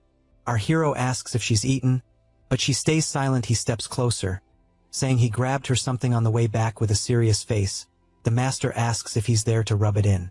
He denies it, saying he knows she hasn't eaten in 2 days. She says it doesn't matter. Nothing changes just 'cause he's nice, and she still sees him as a killer. Kyusung's left speechless. Hiren barges in, saying just 'cause the enemy can talk doesn't mean she should, then blames Yoon for almost getting everyone killed. Our guy tells the mage to chill, but she just asks if she's wrong. Head down. Saran asks them to leave. The redhead yells she should be grateful, not calling her savior a killer. Without looking up, the girl asks again to be left alone. Our hero tries to calm Hiren until Yoon's sister suddenly screams for them to leave. Yuri shows up at the door but stays quiet. The redhead's fuming, saying she won't leave just 'cause she's told to. Kyusung takes her hand, gives her a serious look, and asks her to chill. Finally, the mage decides to bounce. The tanker watches them leave, then says everyone feels awkward with Saran around, but it's for her safety since Iku Shoei's after her before leaving. Yuri spills what Yoon said before dying and hopes the girl will stay until they find a safe spot. Lee Saran stays quiet but starts thinking about her situation. Cut to another scene where an old dude's asking a lady how things are going. Hearing everything, he chuckles. Nakwon Kim, sitting across, says handling proud masters is tough, so maybe team up with the Aqua Guild before taking over raid seeds. The old dude disagrees, saying central control groups should lead. They stare each other down until the president realizes it's time to ask what the old man wants, laughing. The old guy asks if he was that obvious, then says he needs 2 things. First, the president's gotta set up a masters tournament. Kim apologizes, saying it's the old man tells him not to stress, revealing he's already hit up the World Masters Society. So just set the dates. The president asks about the second request with a creepy grin. The old man says Nakwon's gotta make Kyusung the top master in Korea. The goatee guy's shocked, but when asked, he agrees to do it.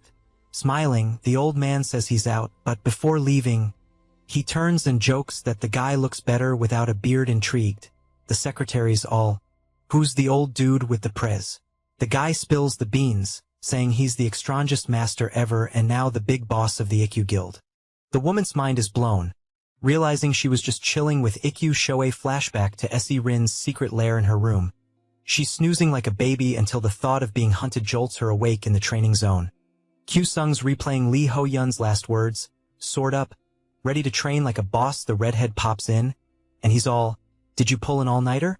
With a face like a zombie, she's like, "Can't sleep with all this racket." Our dude's like, "Oops, my bad for the noise," but S.E. Rin's chill about it. Turning back, he's all, "Sorry for High Rin's drama yesterday." The master's confused, asking why he's being nice when he's supposed to hate her. Kyusung tries to explain, but she figures out he's keeping a promise to her sis.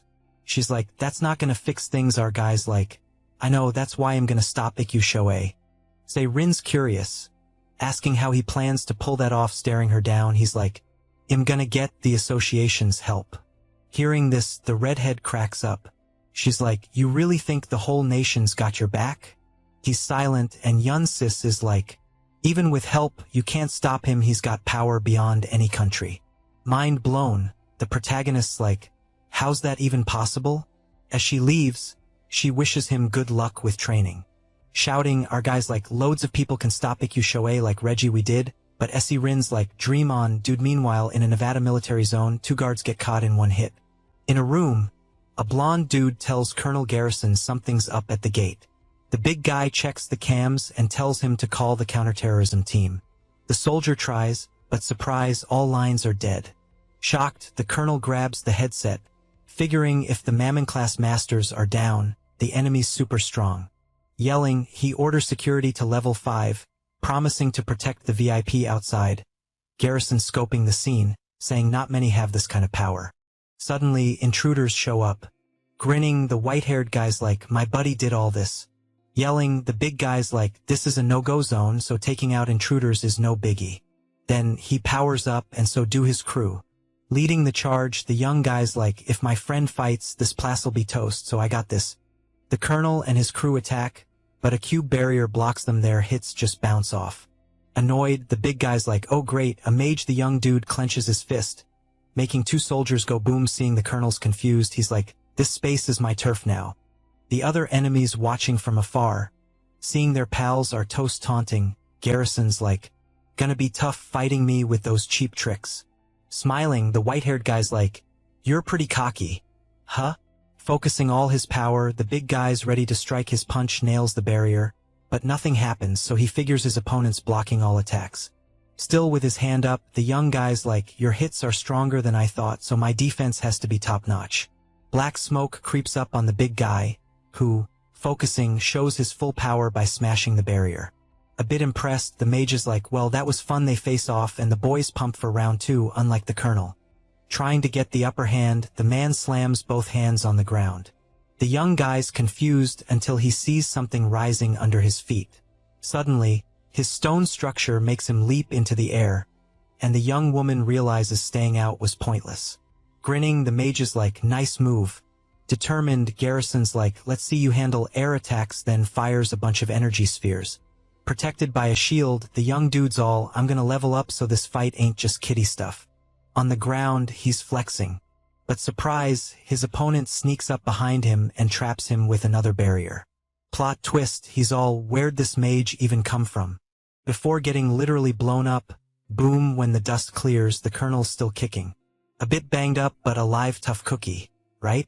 The white-haired kid's like, pausing between attacks is like giving the enemy a free pass, which the big guy does a lot, making him weak sauce out of nowhere. A sword drops from the sky, freeing the colonel and grabbing everyone's attention. Epic entrance. Much? A wind tornado swirls around them until someone pops up, saying it's super rude to start a fight in front of someone else's crib. The enemy's thinking, oh snap, I'm up against the strongest master ever. Facing the young dude, Reggie Weed's like, the colonel ain't weak, and if you don't spill the beans on this mess, you're not leaving here.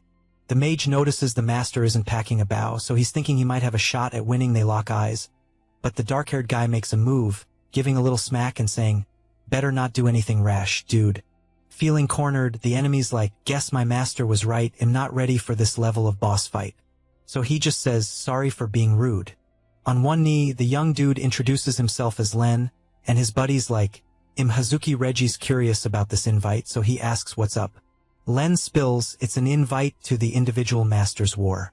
No hesitation, the master shuts it down and tells the colonel to nab the duo. The mage figures he's gotta drop his master's name, so he says Iku Shoei wants to keep a promise from 10 years ago, and the 12 disciples got invites too for this event in Korea in 3 months. Bowing all the way, Len's begging the dude to accept, wondering what hell tell the old man if he flops. Lucky for him, Weed's like, alright, I'll be there. Hearing this makes the mage grin. We switch to Hiren, who's all hyped to head out after getting ready. She hits up a store, grabs a new outfit and some earrings on the street. A food stall catches her eye. She orders a seaweed roll with veggies and fried squid yum, but as soon as she digs in, she drops a dumpling and stains her dress with sauce. Oops. Annoyed, she yells for the culprit. Sweating, the young guy's like, what's the issue? Pointing at the stain, Hiren's like, you elbowed me and messed up my dress. The guy's all, sorry, gotta bounce, urgent stuff to do. With nothing else to do, the mage watches him dash off. Even though she's bummed, she keeps going, thinking about how pumped she was before her anger shifts to Siren, who's still hiding. Suddenly, a poster of Q-Song on a building catches her eye. She's stoked for her friend's success. Across the street, the guy from before calls out to her, apologizing again. Irritated, the mage is like, why do you run then? Bowing, the guy's all, really had urgent stuff. He hands her an envelope, saying it's for dry cleaning the dress. Hiren's like, nah, just forget it. Nervous, he's like, if you don't take it, it'll feel bad. Turning away, the mage is like, it's cool, gotta rush to an appointment. She starts walking, and the guy decides to tag along a bit further.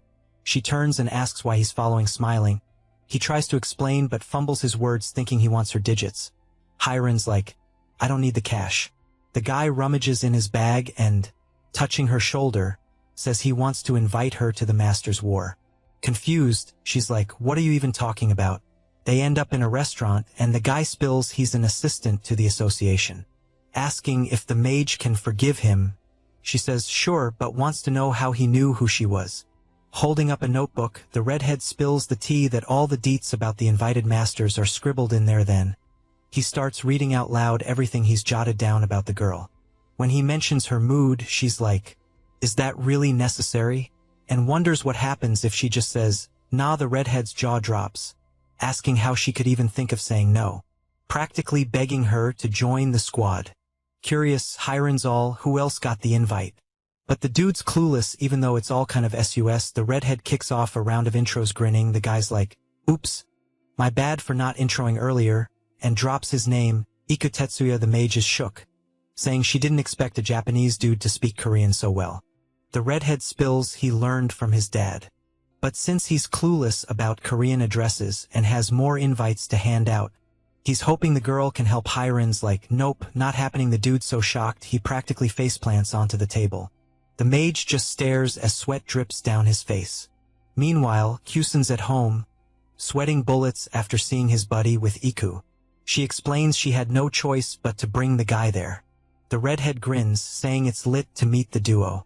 Elsewhere, a guy's apologizing to Iku for leaving someone solo. An old dude's worried, saying the person just came down from the mountain and might stir up trouble. The suit guy's like, chill, I don't see the big deal.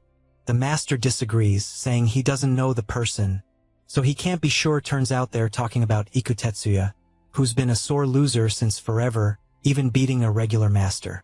Before even waking up, the guy's in shock. The old dude laughs, saying the young guy tried to challenge him after waking up. He's worried Iku might challenge a guest and leave them caught. The suit guy's eyes go wide, asking if that's for real. Back at Siren's hideout, the redhead intros himself.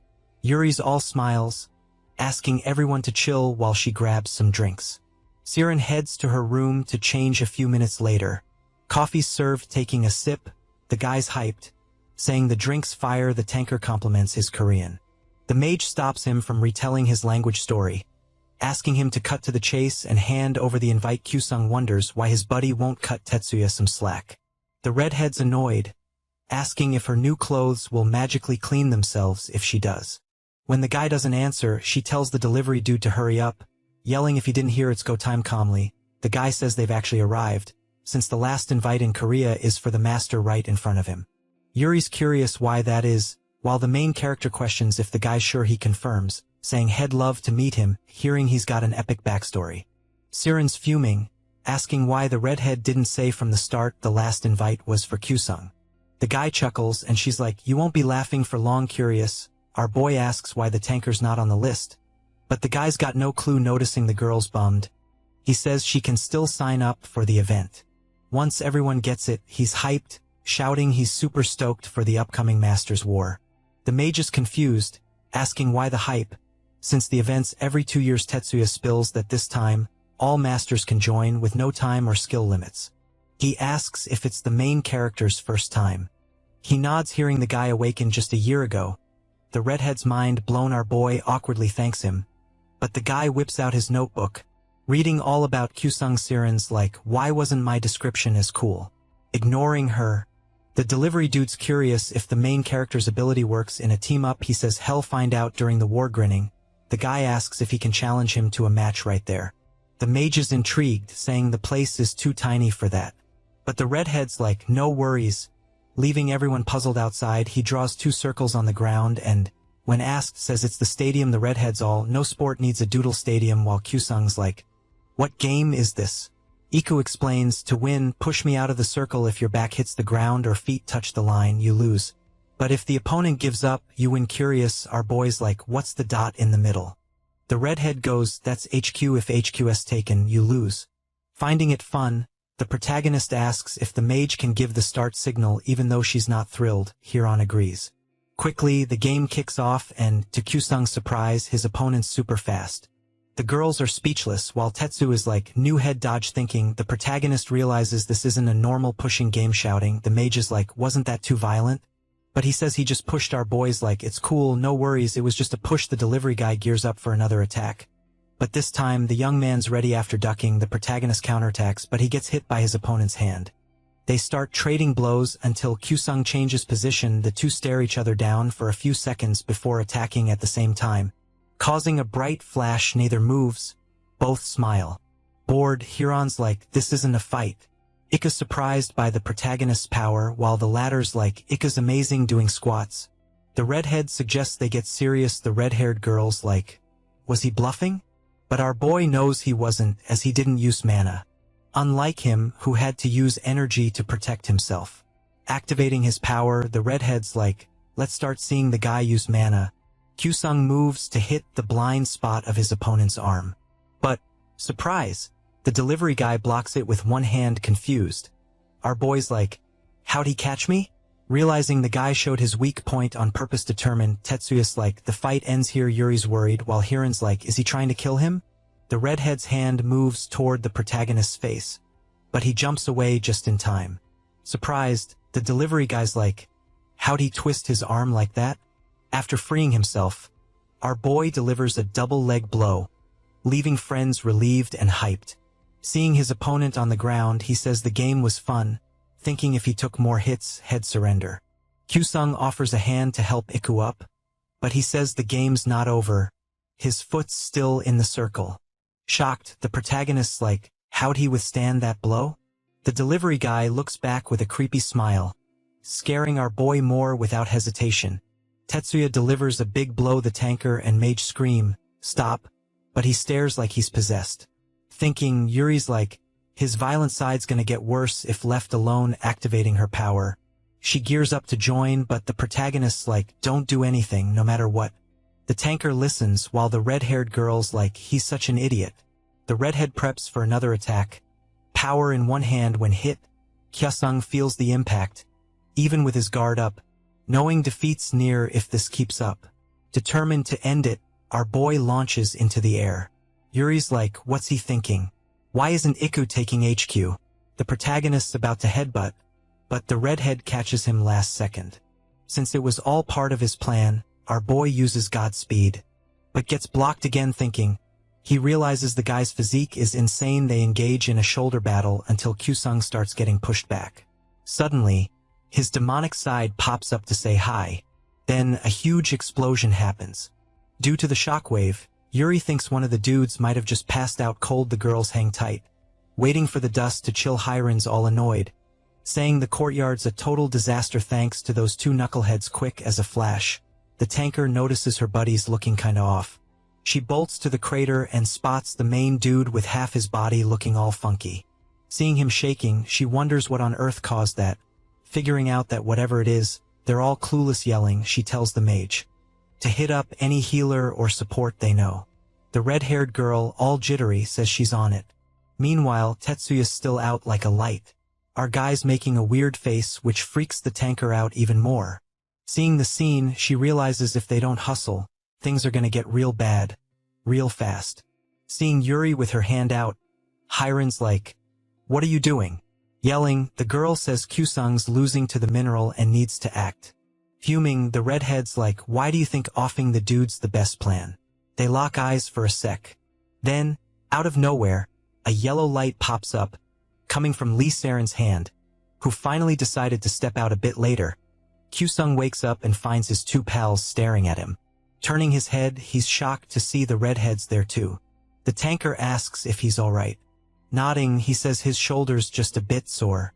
With arms crossed, the mage says that was the dumbest fight she's ever seen. Our guy says sorry for the chaos, while Saran decides to bounce. Yelling, he thanks her and says she helped him snap back to reality. Looking sideways, Yansa says she only did it to stop the racket before she fully heads out. The main dude asks if she could heal Tetsuya too.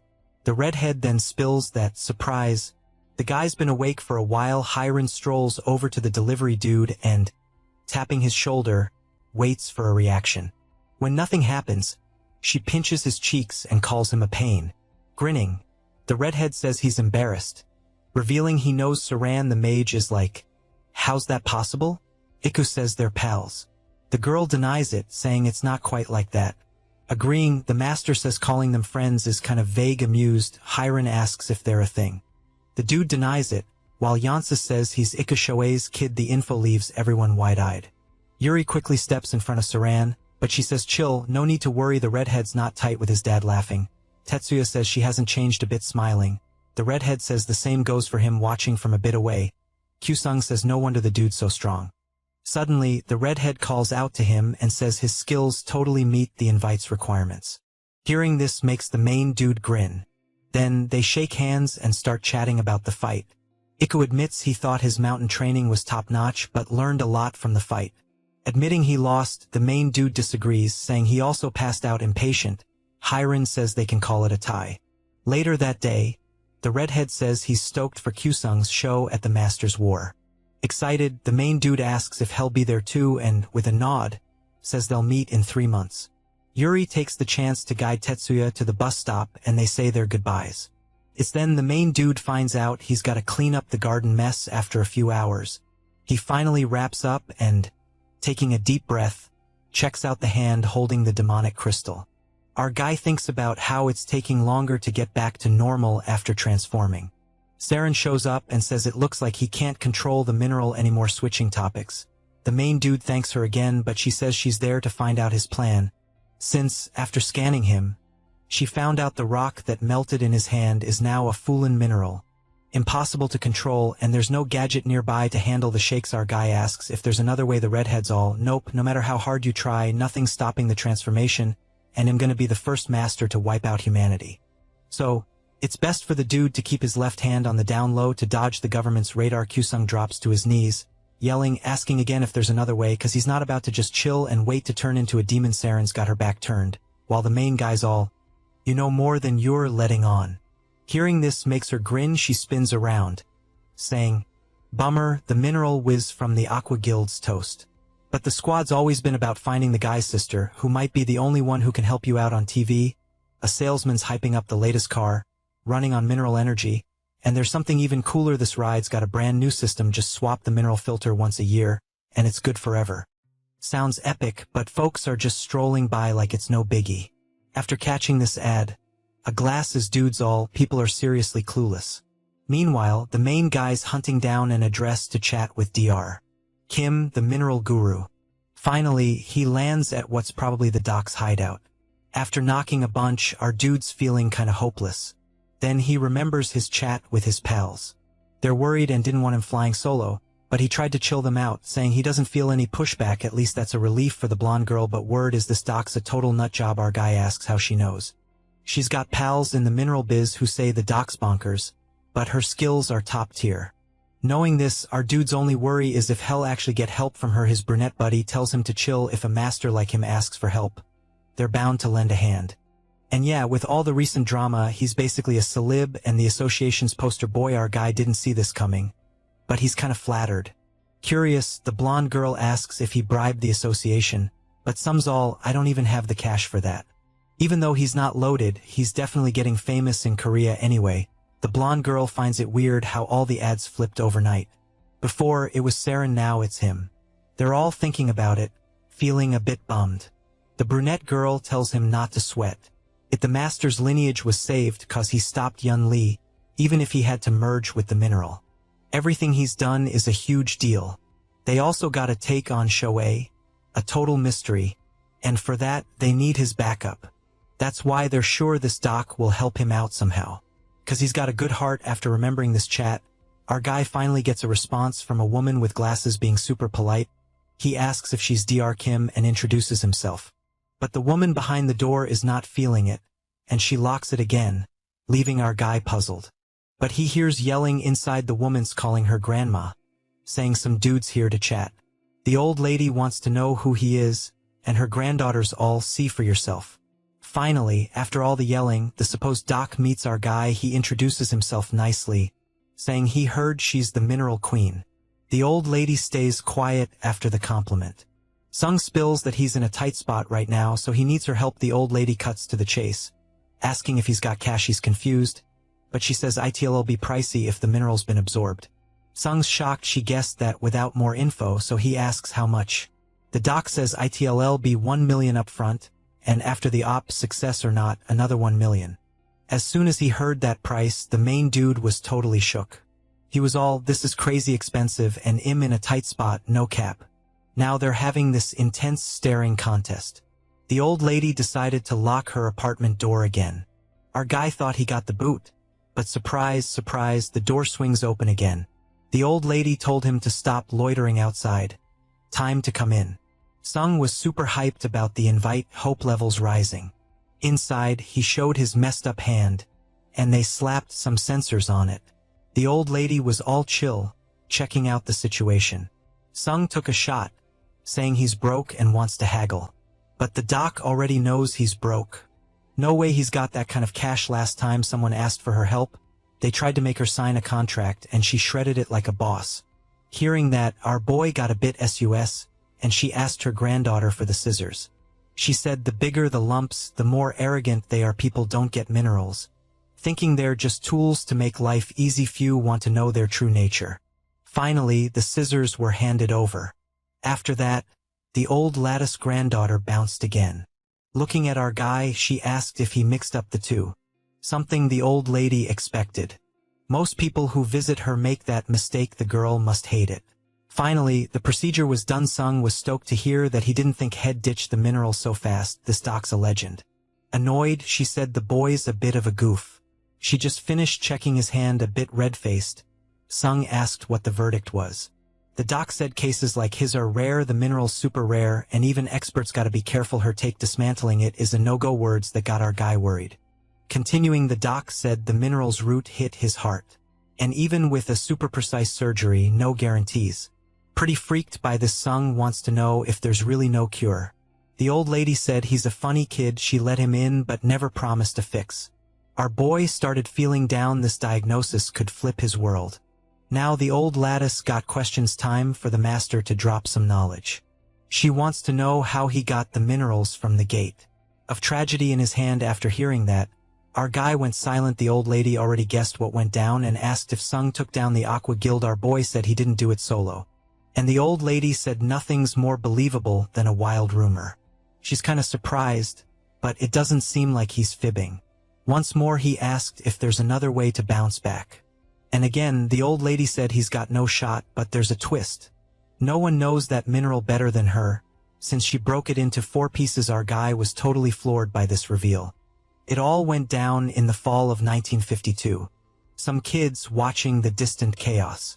They want to know if the masters will stop at this time. And one kid said his bro's leading. And he's the strongest he knows, but the girl said none of that matters if he doesn't make it. Her friends thought she was a bit harsh with that. While they watched, something went down again. A huge creature popped out of the tornado. It's gotta be the final boss. One kid was super worried.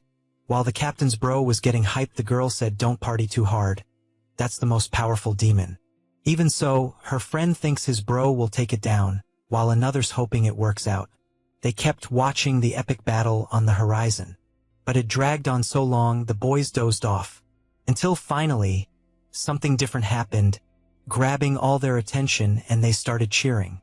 The creatures vanished. It's likely the masters won, and the captain's bro started sprinting towards it. The girl was super stressed, asking what he was up to, and the friend was all, gotta find my bro, he's a hero now. She tried to warn them it was still sketchy, but they totally ghosted her. Ignoring all the danger, the squad rolled up to the battle scene. They tried to find people, but the place was giving off major weird vibes. It felt like a demon could pop out any second. The girl said her friends were acting like little kids, and one dude got his foot stuck. He freaked out, thinking a demon had grabbed him. The girl, staying chill, told him to zip it. He just got caught in a root. Then they kept moving through the super empty place. Finally, they found the heroes who won the battle. The scared dude dashed over, thinking he'd find his bro. But when he got there, he saw something super worrying. Those heroes didn't look like winners, and some were really hurt. The boy started to freak out. One of those heroes wasn't even alive. His friend showed up and saw it too. The one who was gone was his brother, and he couldn't believe it.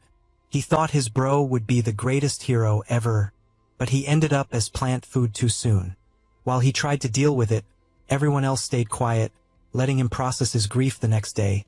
The sun lit up everything. The girl with the kids saw Master Zion coming. He asked how she was doing. She said she was fine, but was confused about why he was there. Zion said he needed a favor. Once he had her attention, he said they needed to chat about it, then asked how Yum was. The girl said he was still quiet and super sad.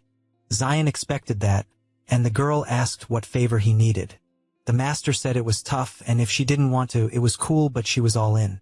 He showed her a container with a mineral from the demon gate. He wanted to know if she could break it into pieces. Experts tried, but no luck. He believed she could do it. She was shocked because it was super valuable. Zion also had a gift, but wasn't sure if it was right. It was glasses. When she put them on, Zion asked if she could see better. Her vision, which was blurry, was now crystal clear. She was stoked while Zion was glad. She liked it. Someone took the container. Accepting the favor, she said she'd give it her all. After getting the material, she studied it to understand it before starting for 4 days. She worked non-stop but couldn't figure out the mineral's properties. They usually have mysterious powers based on 6 traits. Leading her to a conclusion: the mineral was something humanity hadn't discovered yet. She rushed to Master Zion to spill the tea. She burst into his office, excited to share her discovery. The master was in a meeting with a soldier, but he recognized her. He asked her to chill and explain again. Once she calmed down, she said the mineral's nature was unknown. This news shocked the master. Seeing her confidence, he got even more worried. He admitted he didn't know what it meant, which was why he was confused. Kim said the mineral's essence determined its value, with a grin. The master thought they were just talking price. Now that she shared this, Kim asked why he wanted to split the mineral. He said he made a promise. Praised her work, but she said it was just the start. Impressed by her dedication, Zion said she could use the lab from then on. So, the plan was to give her the room earlier, but she was totally stoked about it. With that room, she could dive deep into her mineral research. After some tests, she found out the mineral had some super weird properties. She mixed it with lab samples and it just gobbled them up. Usually, minerals are like, nah, not today. But this one was all, gimme more. This blew the master's mind, and the girl was like, wait, there's more. Turns out the mineral's got vital signs like a living demon, and it can chat with other demons. Zion was like, no way, that's wild.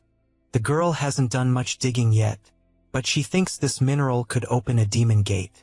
And Zion was like, whoa, that's insane. This mineral's both super dangerous and mega powerful. Zion thought splitting it was smart, so he went back to the girl. Even though the war's been over for ages, things are still shaky. If people find out about this mineral's power, chaos could come back now. This girl's got the fate of the nation in her hands, so Zion asked her to split the mineral into 4 pieces again. Knowing the huge task ahead, Kim was like, challenge accepted. Back in the day, she was so into her research she lost track of time. Turns out, she'd been at it for a whole month.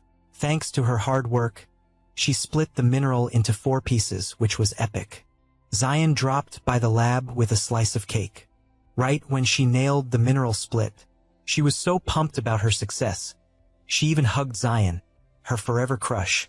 Later, he handed the other pieces to the 3 remaining masters, giving Kim a big thanks. He also gave the last piece to someone special. Outside, they're strolling on the train tracks, stargazing. It's been ages since the girl went home, but she said it's cool. The lab's cozy. While chatting, a mysterious light popped up, and it lit up the house they were heading to. The girl was shook. She couldn't believe what was happening. Inside, the light was shining on someone. That's the moment someone becomes a master, and she'd never seen such a stunning light. Like a saint appeared. The boy in the spotlight was young. Zion went over to congratulate him, and Kim was super happy too. But the boy shrugged Zion's hand off his shoulder and asked what they were doing there. Kim said he was being rude for no reason, but Zion brushed it off, saying the boy did nothing wrong and he had something for him. It was a piece of the mineral. Zion offered it to the boy. Kim knew how much that meant to Master Zion, but the boy just tossed it away.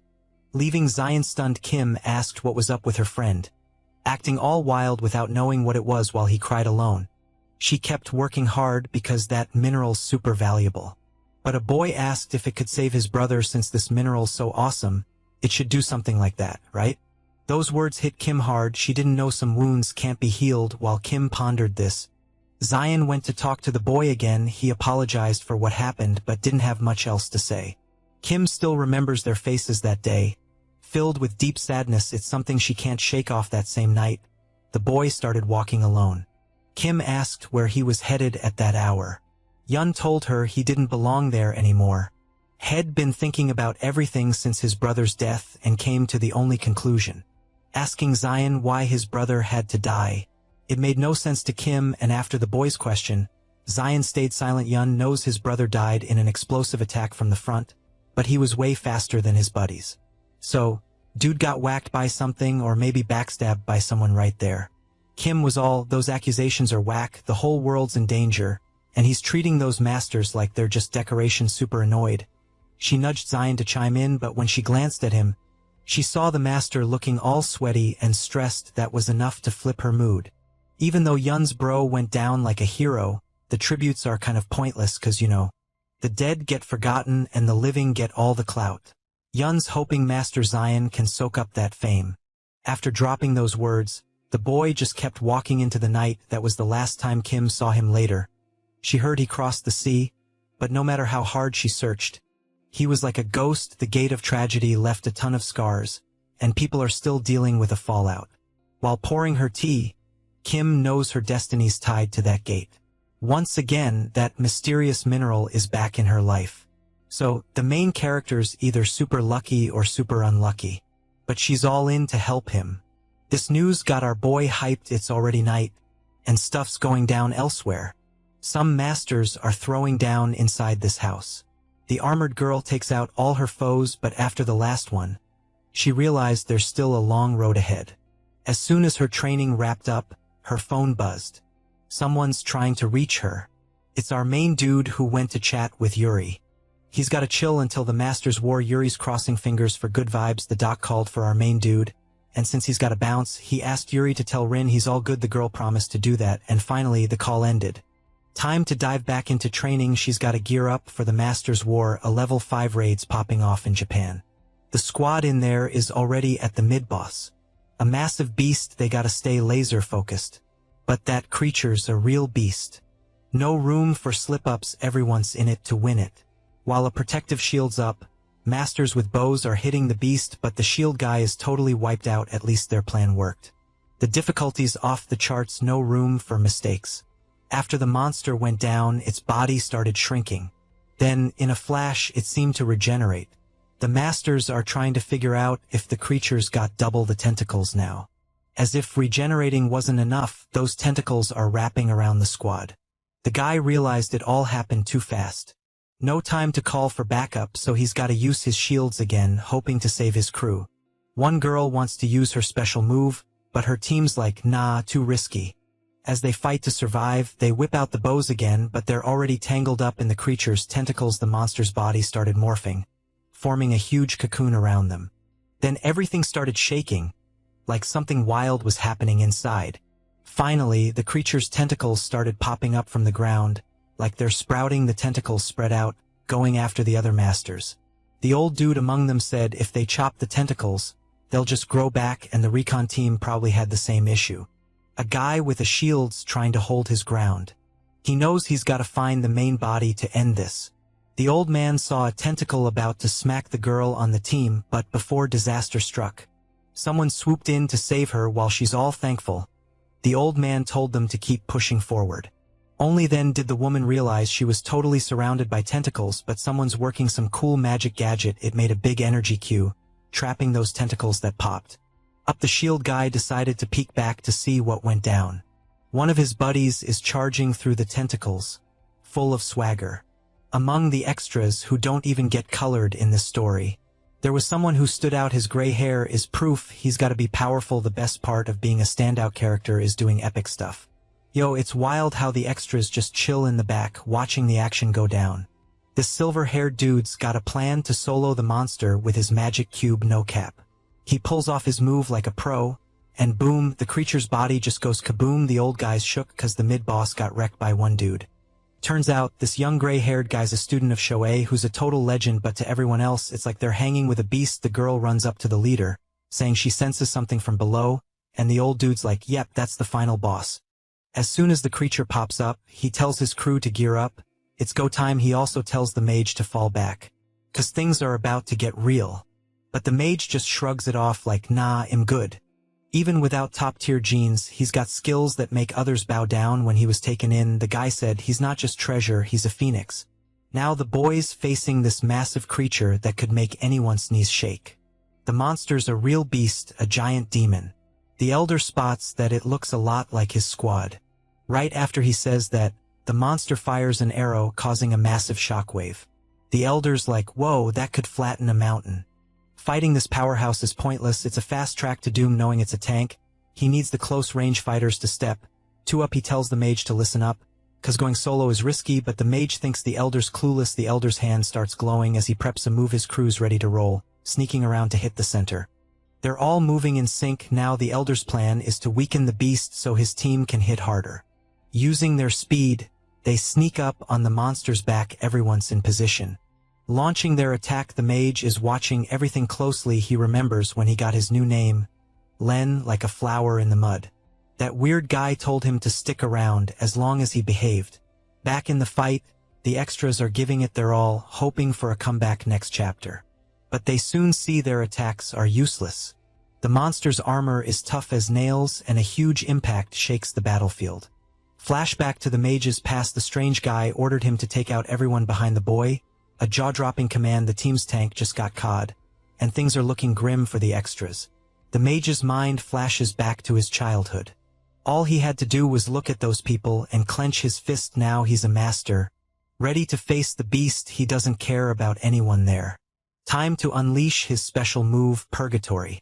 The other masters freak out, knowing it's a big deal, and drains a ton of mana. The girl who got saved earlier sees what's going down. The mage's eyes start glowing like crazy. Soon, the creature's body starts blowing up. The monster's in serious pain. The elder's amazed by the power, but he spoke too soon. One of those wild energy balls hits him full on. The girl watching screams in panic. The others are trying to figure out what just happened until one says the leader got hit by the mage's attack. It's not totally fatal, but the old guy might not make it to tomorrow. Len keeps cranking up his power. While his crew's on edge, the spacey girl says they gotta bounce, but the mage needs to pause the attack. One of her friends says that's pointless, cause the move only stops when everything in its path is toast. Back to Len's past, he's leaving, but someone calls out to him. The staff-wielding person is super determined to keep training, but Len's won 32 out of 32 matches.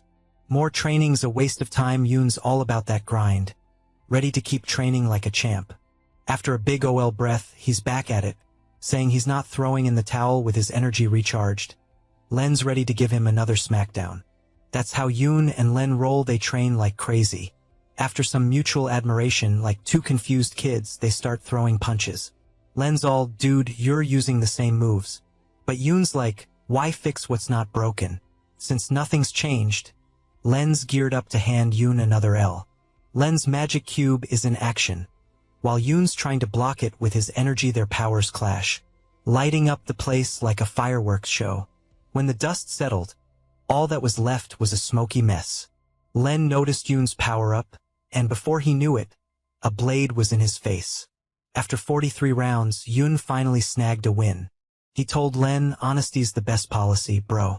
And that was Len's first ever loss. Ouch. Someone was there who was super hyped about it. That weird adult was all about Yoon's skills, saying he's leveling up fast. If Yoon keeps it up, he might be career-bound soon. But Yoon's feeling like he's still got a ways to go, thinking more training's needed.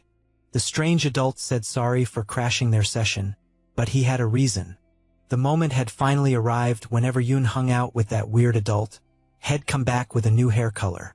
And his skills were leveling up, slowly taking the lead. Their training kept going, but Len wasn't much of a challenge anymore. With his hair now totally gray, Yoon's got 45 wins and 44 losses, finally in the lead, giving props to his buddy for the lessons. After that, they shook hands like bros. Len asked if Yoon was heading somewhere. Turns out, Yoon's jetting back to Korea that night. Len's hoping it's a prank, cause Yoon promised more training. They got interrupted again by the strange adult, saying the battles would have to chill for a bit. It's Yoon's last day, and he knows it, so he said his goodbyes, promising they'd train again someday. A quick farewell, and that was the last he saw of his friend. Until 5 years later, he got news he never wanted. A girl came up, dropping the bombshell. Yoon was gone and it hit hard. Word was he was taken down by a master named Sung Kong. Hearing this, Len facepalmed, and the girl asked if he was okay. He had to hold it together.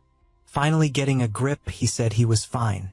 So fine he was losing it, vowing to remember the one who ended his friend switching gears, a mysterious machines collecting samples. The docs eyeballing the data like a hawk. After the analysis, the computers all nope, invalid. She kinda saw that coming. But the protagonist's clueless. The old lady said the mineral's packing a punch. Making the boy think he's stuck, she said, nah, don't think cure. Think better mineral, but one thing's for sure. This boy's got some tough days ahead. Len's finally flying solo after that epic showdown. All that's left is a massive, empty crater. Some techies notice he's the last one standing again, and the newbie's still figuring things out. When he fights, it's like a ghost town, and if they make it, they're out of there soon after. People are usually spooked to work with him, scared of becoming collateral damage. After picking up a pebble, the newbie asked if they tried to off Len, but the older worker said he's too green, and this place is way harsher than he thinks. When there's one survivor, they get all the loot and some folks off their buddies just for greed. Hearing this, the newbie was shook. That kind of stuff can get you locked up, but no one's ever ratted him out, and it's even sketchier, given the tangent level difficulty of that hunt. This is a sign that this master is super skilled, way more than his squad, which is why he's always the last one standing.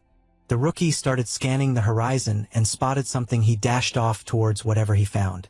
The older workers got no clue what he's up to. Amidst the wreckage, there was a survivor, and the rookie yelled for an ambulance. Stat, the older worker, catching up, was totally shook too. Meanwhile, our main dude's out there pumping iron, getting those gains until someone interrupted, asking if he does this every morning. Our guy was stoked to see the doc. She said this hardcore training isn't really for the masters. Sung's like, yeah, it's kind of pointless, but it keeps him chill. The doc figured it's like meditation, and she heard him mention the master's war. Sung, all hyped, confirmed there's just a month left till the showdown. The smartest move for the old lady would be to stop him from joining, given his condition, but the fire in his eyes was intense, and she caught that vibe instantly. So she asked him to follow her. Leaving our guy totally puzzled, they headed inside, strolling down the hallway to the basement. Our dude never imagined there was a spot like that in the building, opening a massive metal door. The old lady admitted it's been ages since she last visited. Inside, our guy was blown away. The place is huge, a massive weapons stash. Way bigger than the Master's HQ. Everything he's seen so far is top tier. All he can do now is be totally awestruck. The old lady saw the surprise in his eyes, and he said it's his first time seeing so much cool stuff. Introducing the place, she said she got these materials when she was a craftswoman. They're samples she made and the Master's rented. She's thinking of giving him armor. Confused, he asked if he didn't already have one. But the old lady was like, nah, what you got is trash. She's talking mineral armor. Our boy had never heard of that before. Regular armor gives basic protection, but mineral armor uses the mineral's power for extra synergy. Like if a mage uses it, they can boost their destructive power. The old lady wants to make armor to control his seizures. Not a permanent fix, but ITLL help in battles. Song was super grateful for the help, knowing this armor's super valuable, and he's clueless on how to repay her kindness. As soon as he said kindness, the old lady froze, saying she ain't doing charity. She's already jacked up his bill since the diagnosis. Bummed out, our boy faced reality again. The old lady assured him he won't have peace till he clears his debt, handing him armor to wear. He suited up right away. It's first stage model X30, made with super light material. But after putting it on, he wasn't feeling it. The armor looks like it's for a tank, and the old lady reminded him he's a damage dealer. The Master's War kicked off, and duels are already going down in the arena. Everyone's glued to the action. In the crowd, only two dudes are sitting. One of them said all the competitors are the same. Thinking about it, he decided to bet on this year's underdog. His nephew said those folks seem talented, but the man's not feeling the fight, as those fighters don't know how to wield their power. They wouldn't last 10 seconds against the elite. It's tough to have high hopes now, but back in the day, there were loads of cool underdogs. The boy's not into this nostalgia, saying things are different now, gotta focus on the present, but his uncle wasn't having it.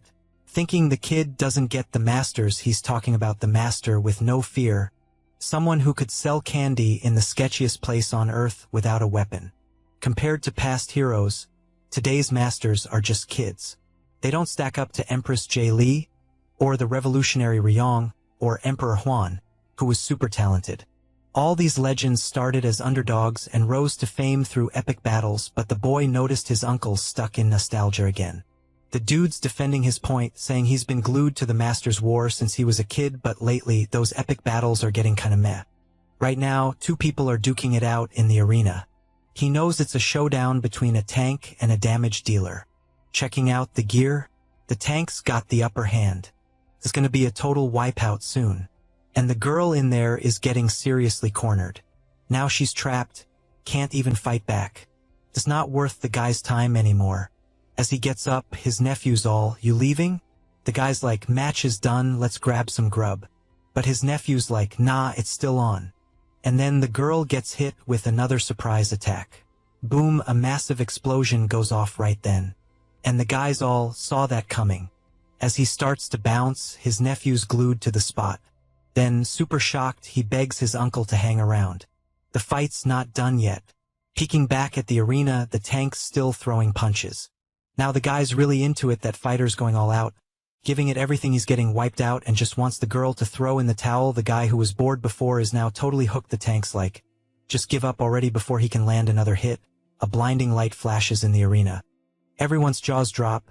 Even the guy who was yawning before the girl who was getting wrecked finally fights back. Yuri's crowned the champ with just one epic move. The announcers saying the next battle's coming up and fighters better be ready. The kid's buzzing, asking if his uncle caught that epic comeback. She was totally losing. But then, bam, she flipped the script. The old dude knows exactly what he saw, and this is the kind of action he lives for. A draw's happening now. The ball that got picked is number 7. Group GS all set, just like the others. After this draw, all the matchups are locked in, and the woman asks what commentator Huang thinks. He reckons the setup will show off the master's skills and can't wait for the chaos. The reporter's nodding along, but wants Sung Min's take too. After checking the list, he's sure of one thing. The top spot's gonna change. The reporter's caught off guard. She can't believe Reggie's going down. But the experts got reasons. First up, Reggie's rep gives away all his moves. Second, his age. The Masters peaked between 17 and 23, and he's been over 30 for ages, definitely past his prime. To top it off, renegades and criminals can join this tourney. It's all about proving who's the... Now that the commentators have spoken, the reporter's wrapping up the broadcast. One person watched that super closely. It's that blonde girl, our hero's buddy. Knowing her team's lineup, she's sure they're in deep trouble.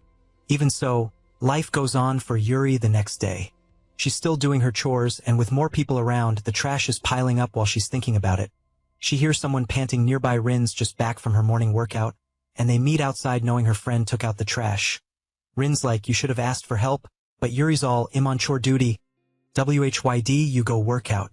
Rin's all flustered, saying it's no big deal. She quickly bounces, telling Yuri not to worry about the dishes. She'll handle them later.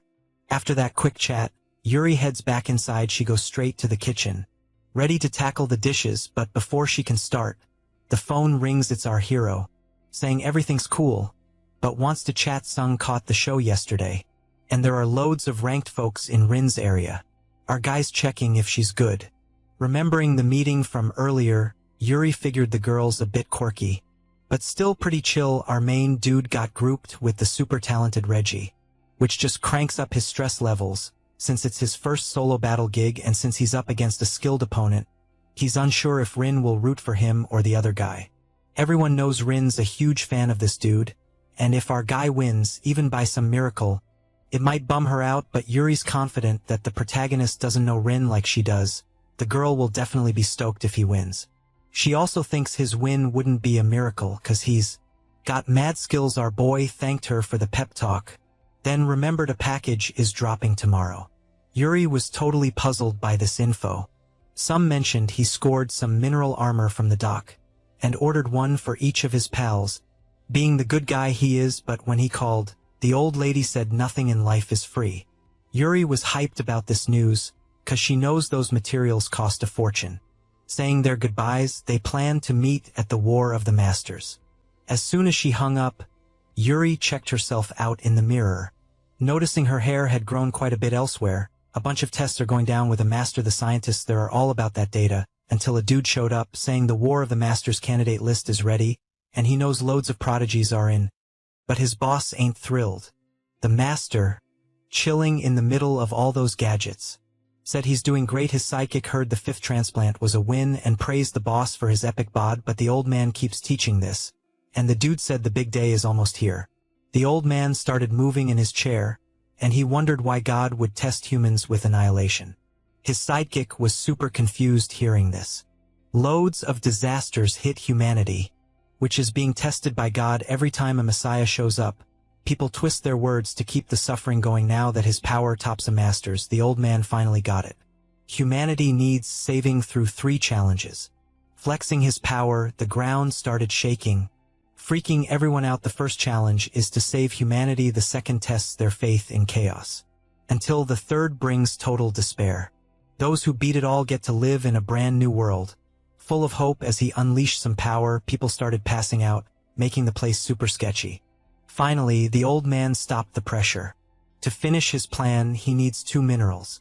The ones Reggie has, and the mineral that ties them all together, the one Sung Kong has. This War of the Masters could kickstart a new era. The War of the Masters is about to go down. Tons of people are packing the arena to watch the showdown. Among them is our protagonist, buzzing with excitement from the crowd. Plus, he's feeling ready to compete. Lately, his boat has been super stable thanks to the doc's hard work. Now he's got to hustle to meet his friends, who are also in on this. Yuri's in District 3, while Rin's in District 1, and the place is swarming with reporters. The protagonist also noticed there are loads of participants. In the middle of all those people, he got totally lost and has no clue where to go, until someone tapped him on the shoulder. Sung turned to see who it was, surprised to find Rin. He asked how she's doing, but got caught off guard by a surprise hug, something he didn't see coming. While this was happening, some folks noticed Sung had arrived. The master of the undefeated team from the last group battle. The reporters are going wild to snap a pic of him in seconds. They swarmed the boy, cameras flashing. Sung and Rin were so shocked by the attention they didn't even know how to pose for the pics. So, the pics turned out super cringe. Rin's eyes were shut, and she was not feeling it. Plus, she was bummed cause the news totally ghosted her. Not even a name drop. Rin switched topics fast, asking if Sung's body was chill, and he spilled that while there's no cure, he can still live his best life. Rin was all, that's lit. Now our main dude's curious about Yuri's whereabouts. Rin said she's chilling in the waiting room down the hall, and Sung's low-key impressed she knows her way around. They hit the waiting room quicker than a TikTok trend. Inside, it's a vibe with a few people, all total legends. Their presence is intense. Everyone's eyes glued to the new arrivals. The protagonist could feel their spooky energy. Even though they were silent, Rin told him to hang tight. The lattice room is elsewhere. But before bouncing, she whispered for Sung to flex his aura and spook the enemies as she dipped. Our boy mulled over her advice, feeling a bit awkward. But then he spotted his first target, a jacked, shirtless dude. This guy looked like he just escaped the world's worst prison. The protagonist decided to steer clear of this dude, until someone rolled up, asking if he was really Sung. The guy was hyped to meet him, saying he'd been waiting for this moment. He was super impressed with Sung's last year's moves. Our boy, a bit shy, thanked him.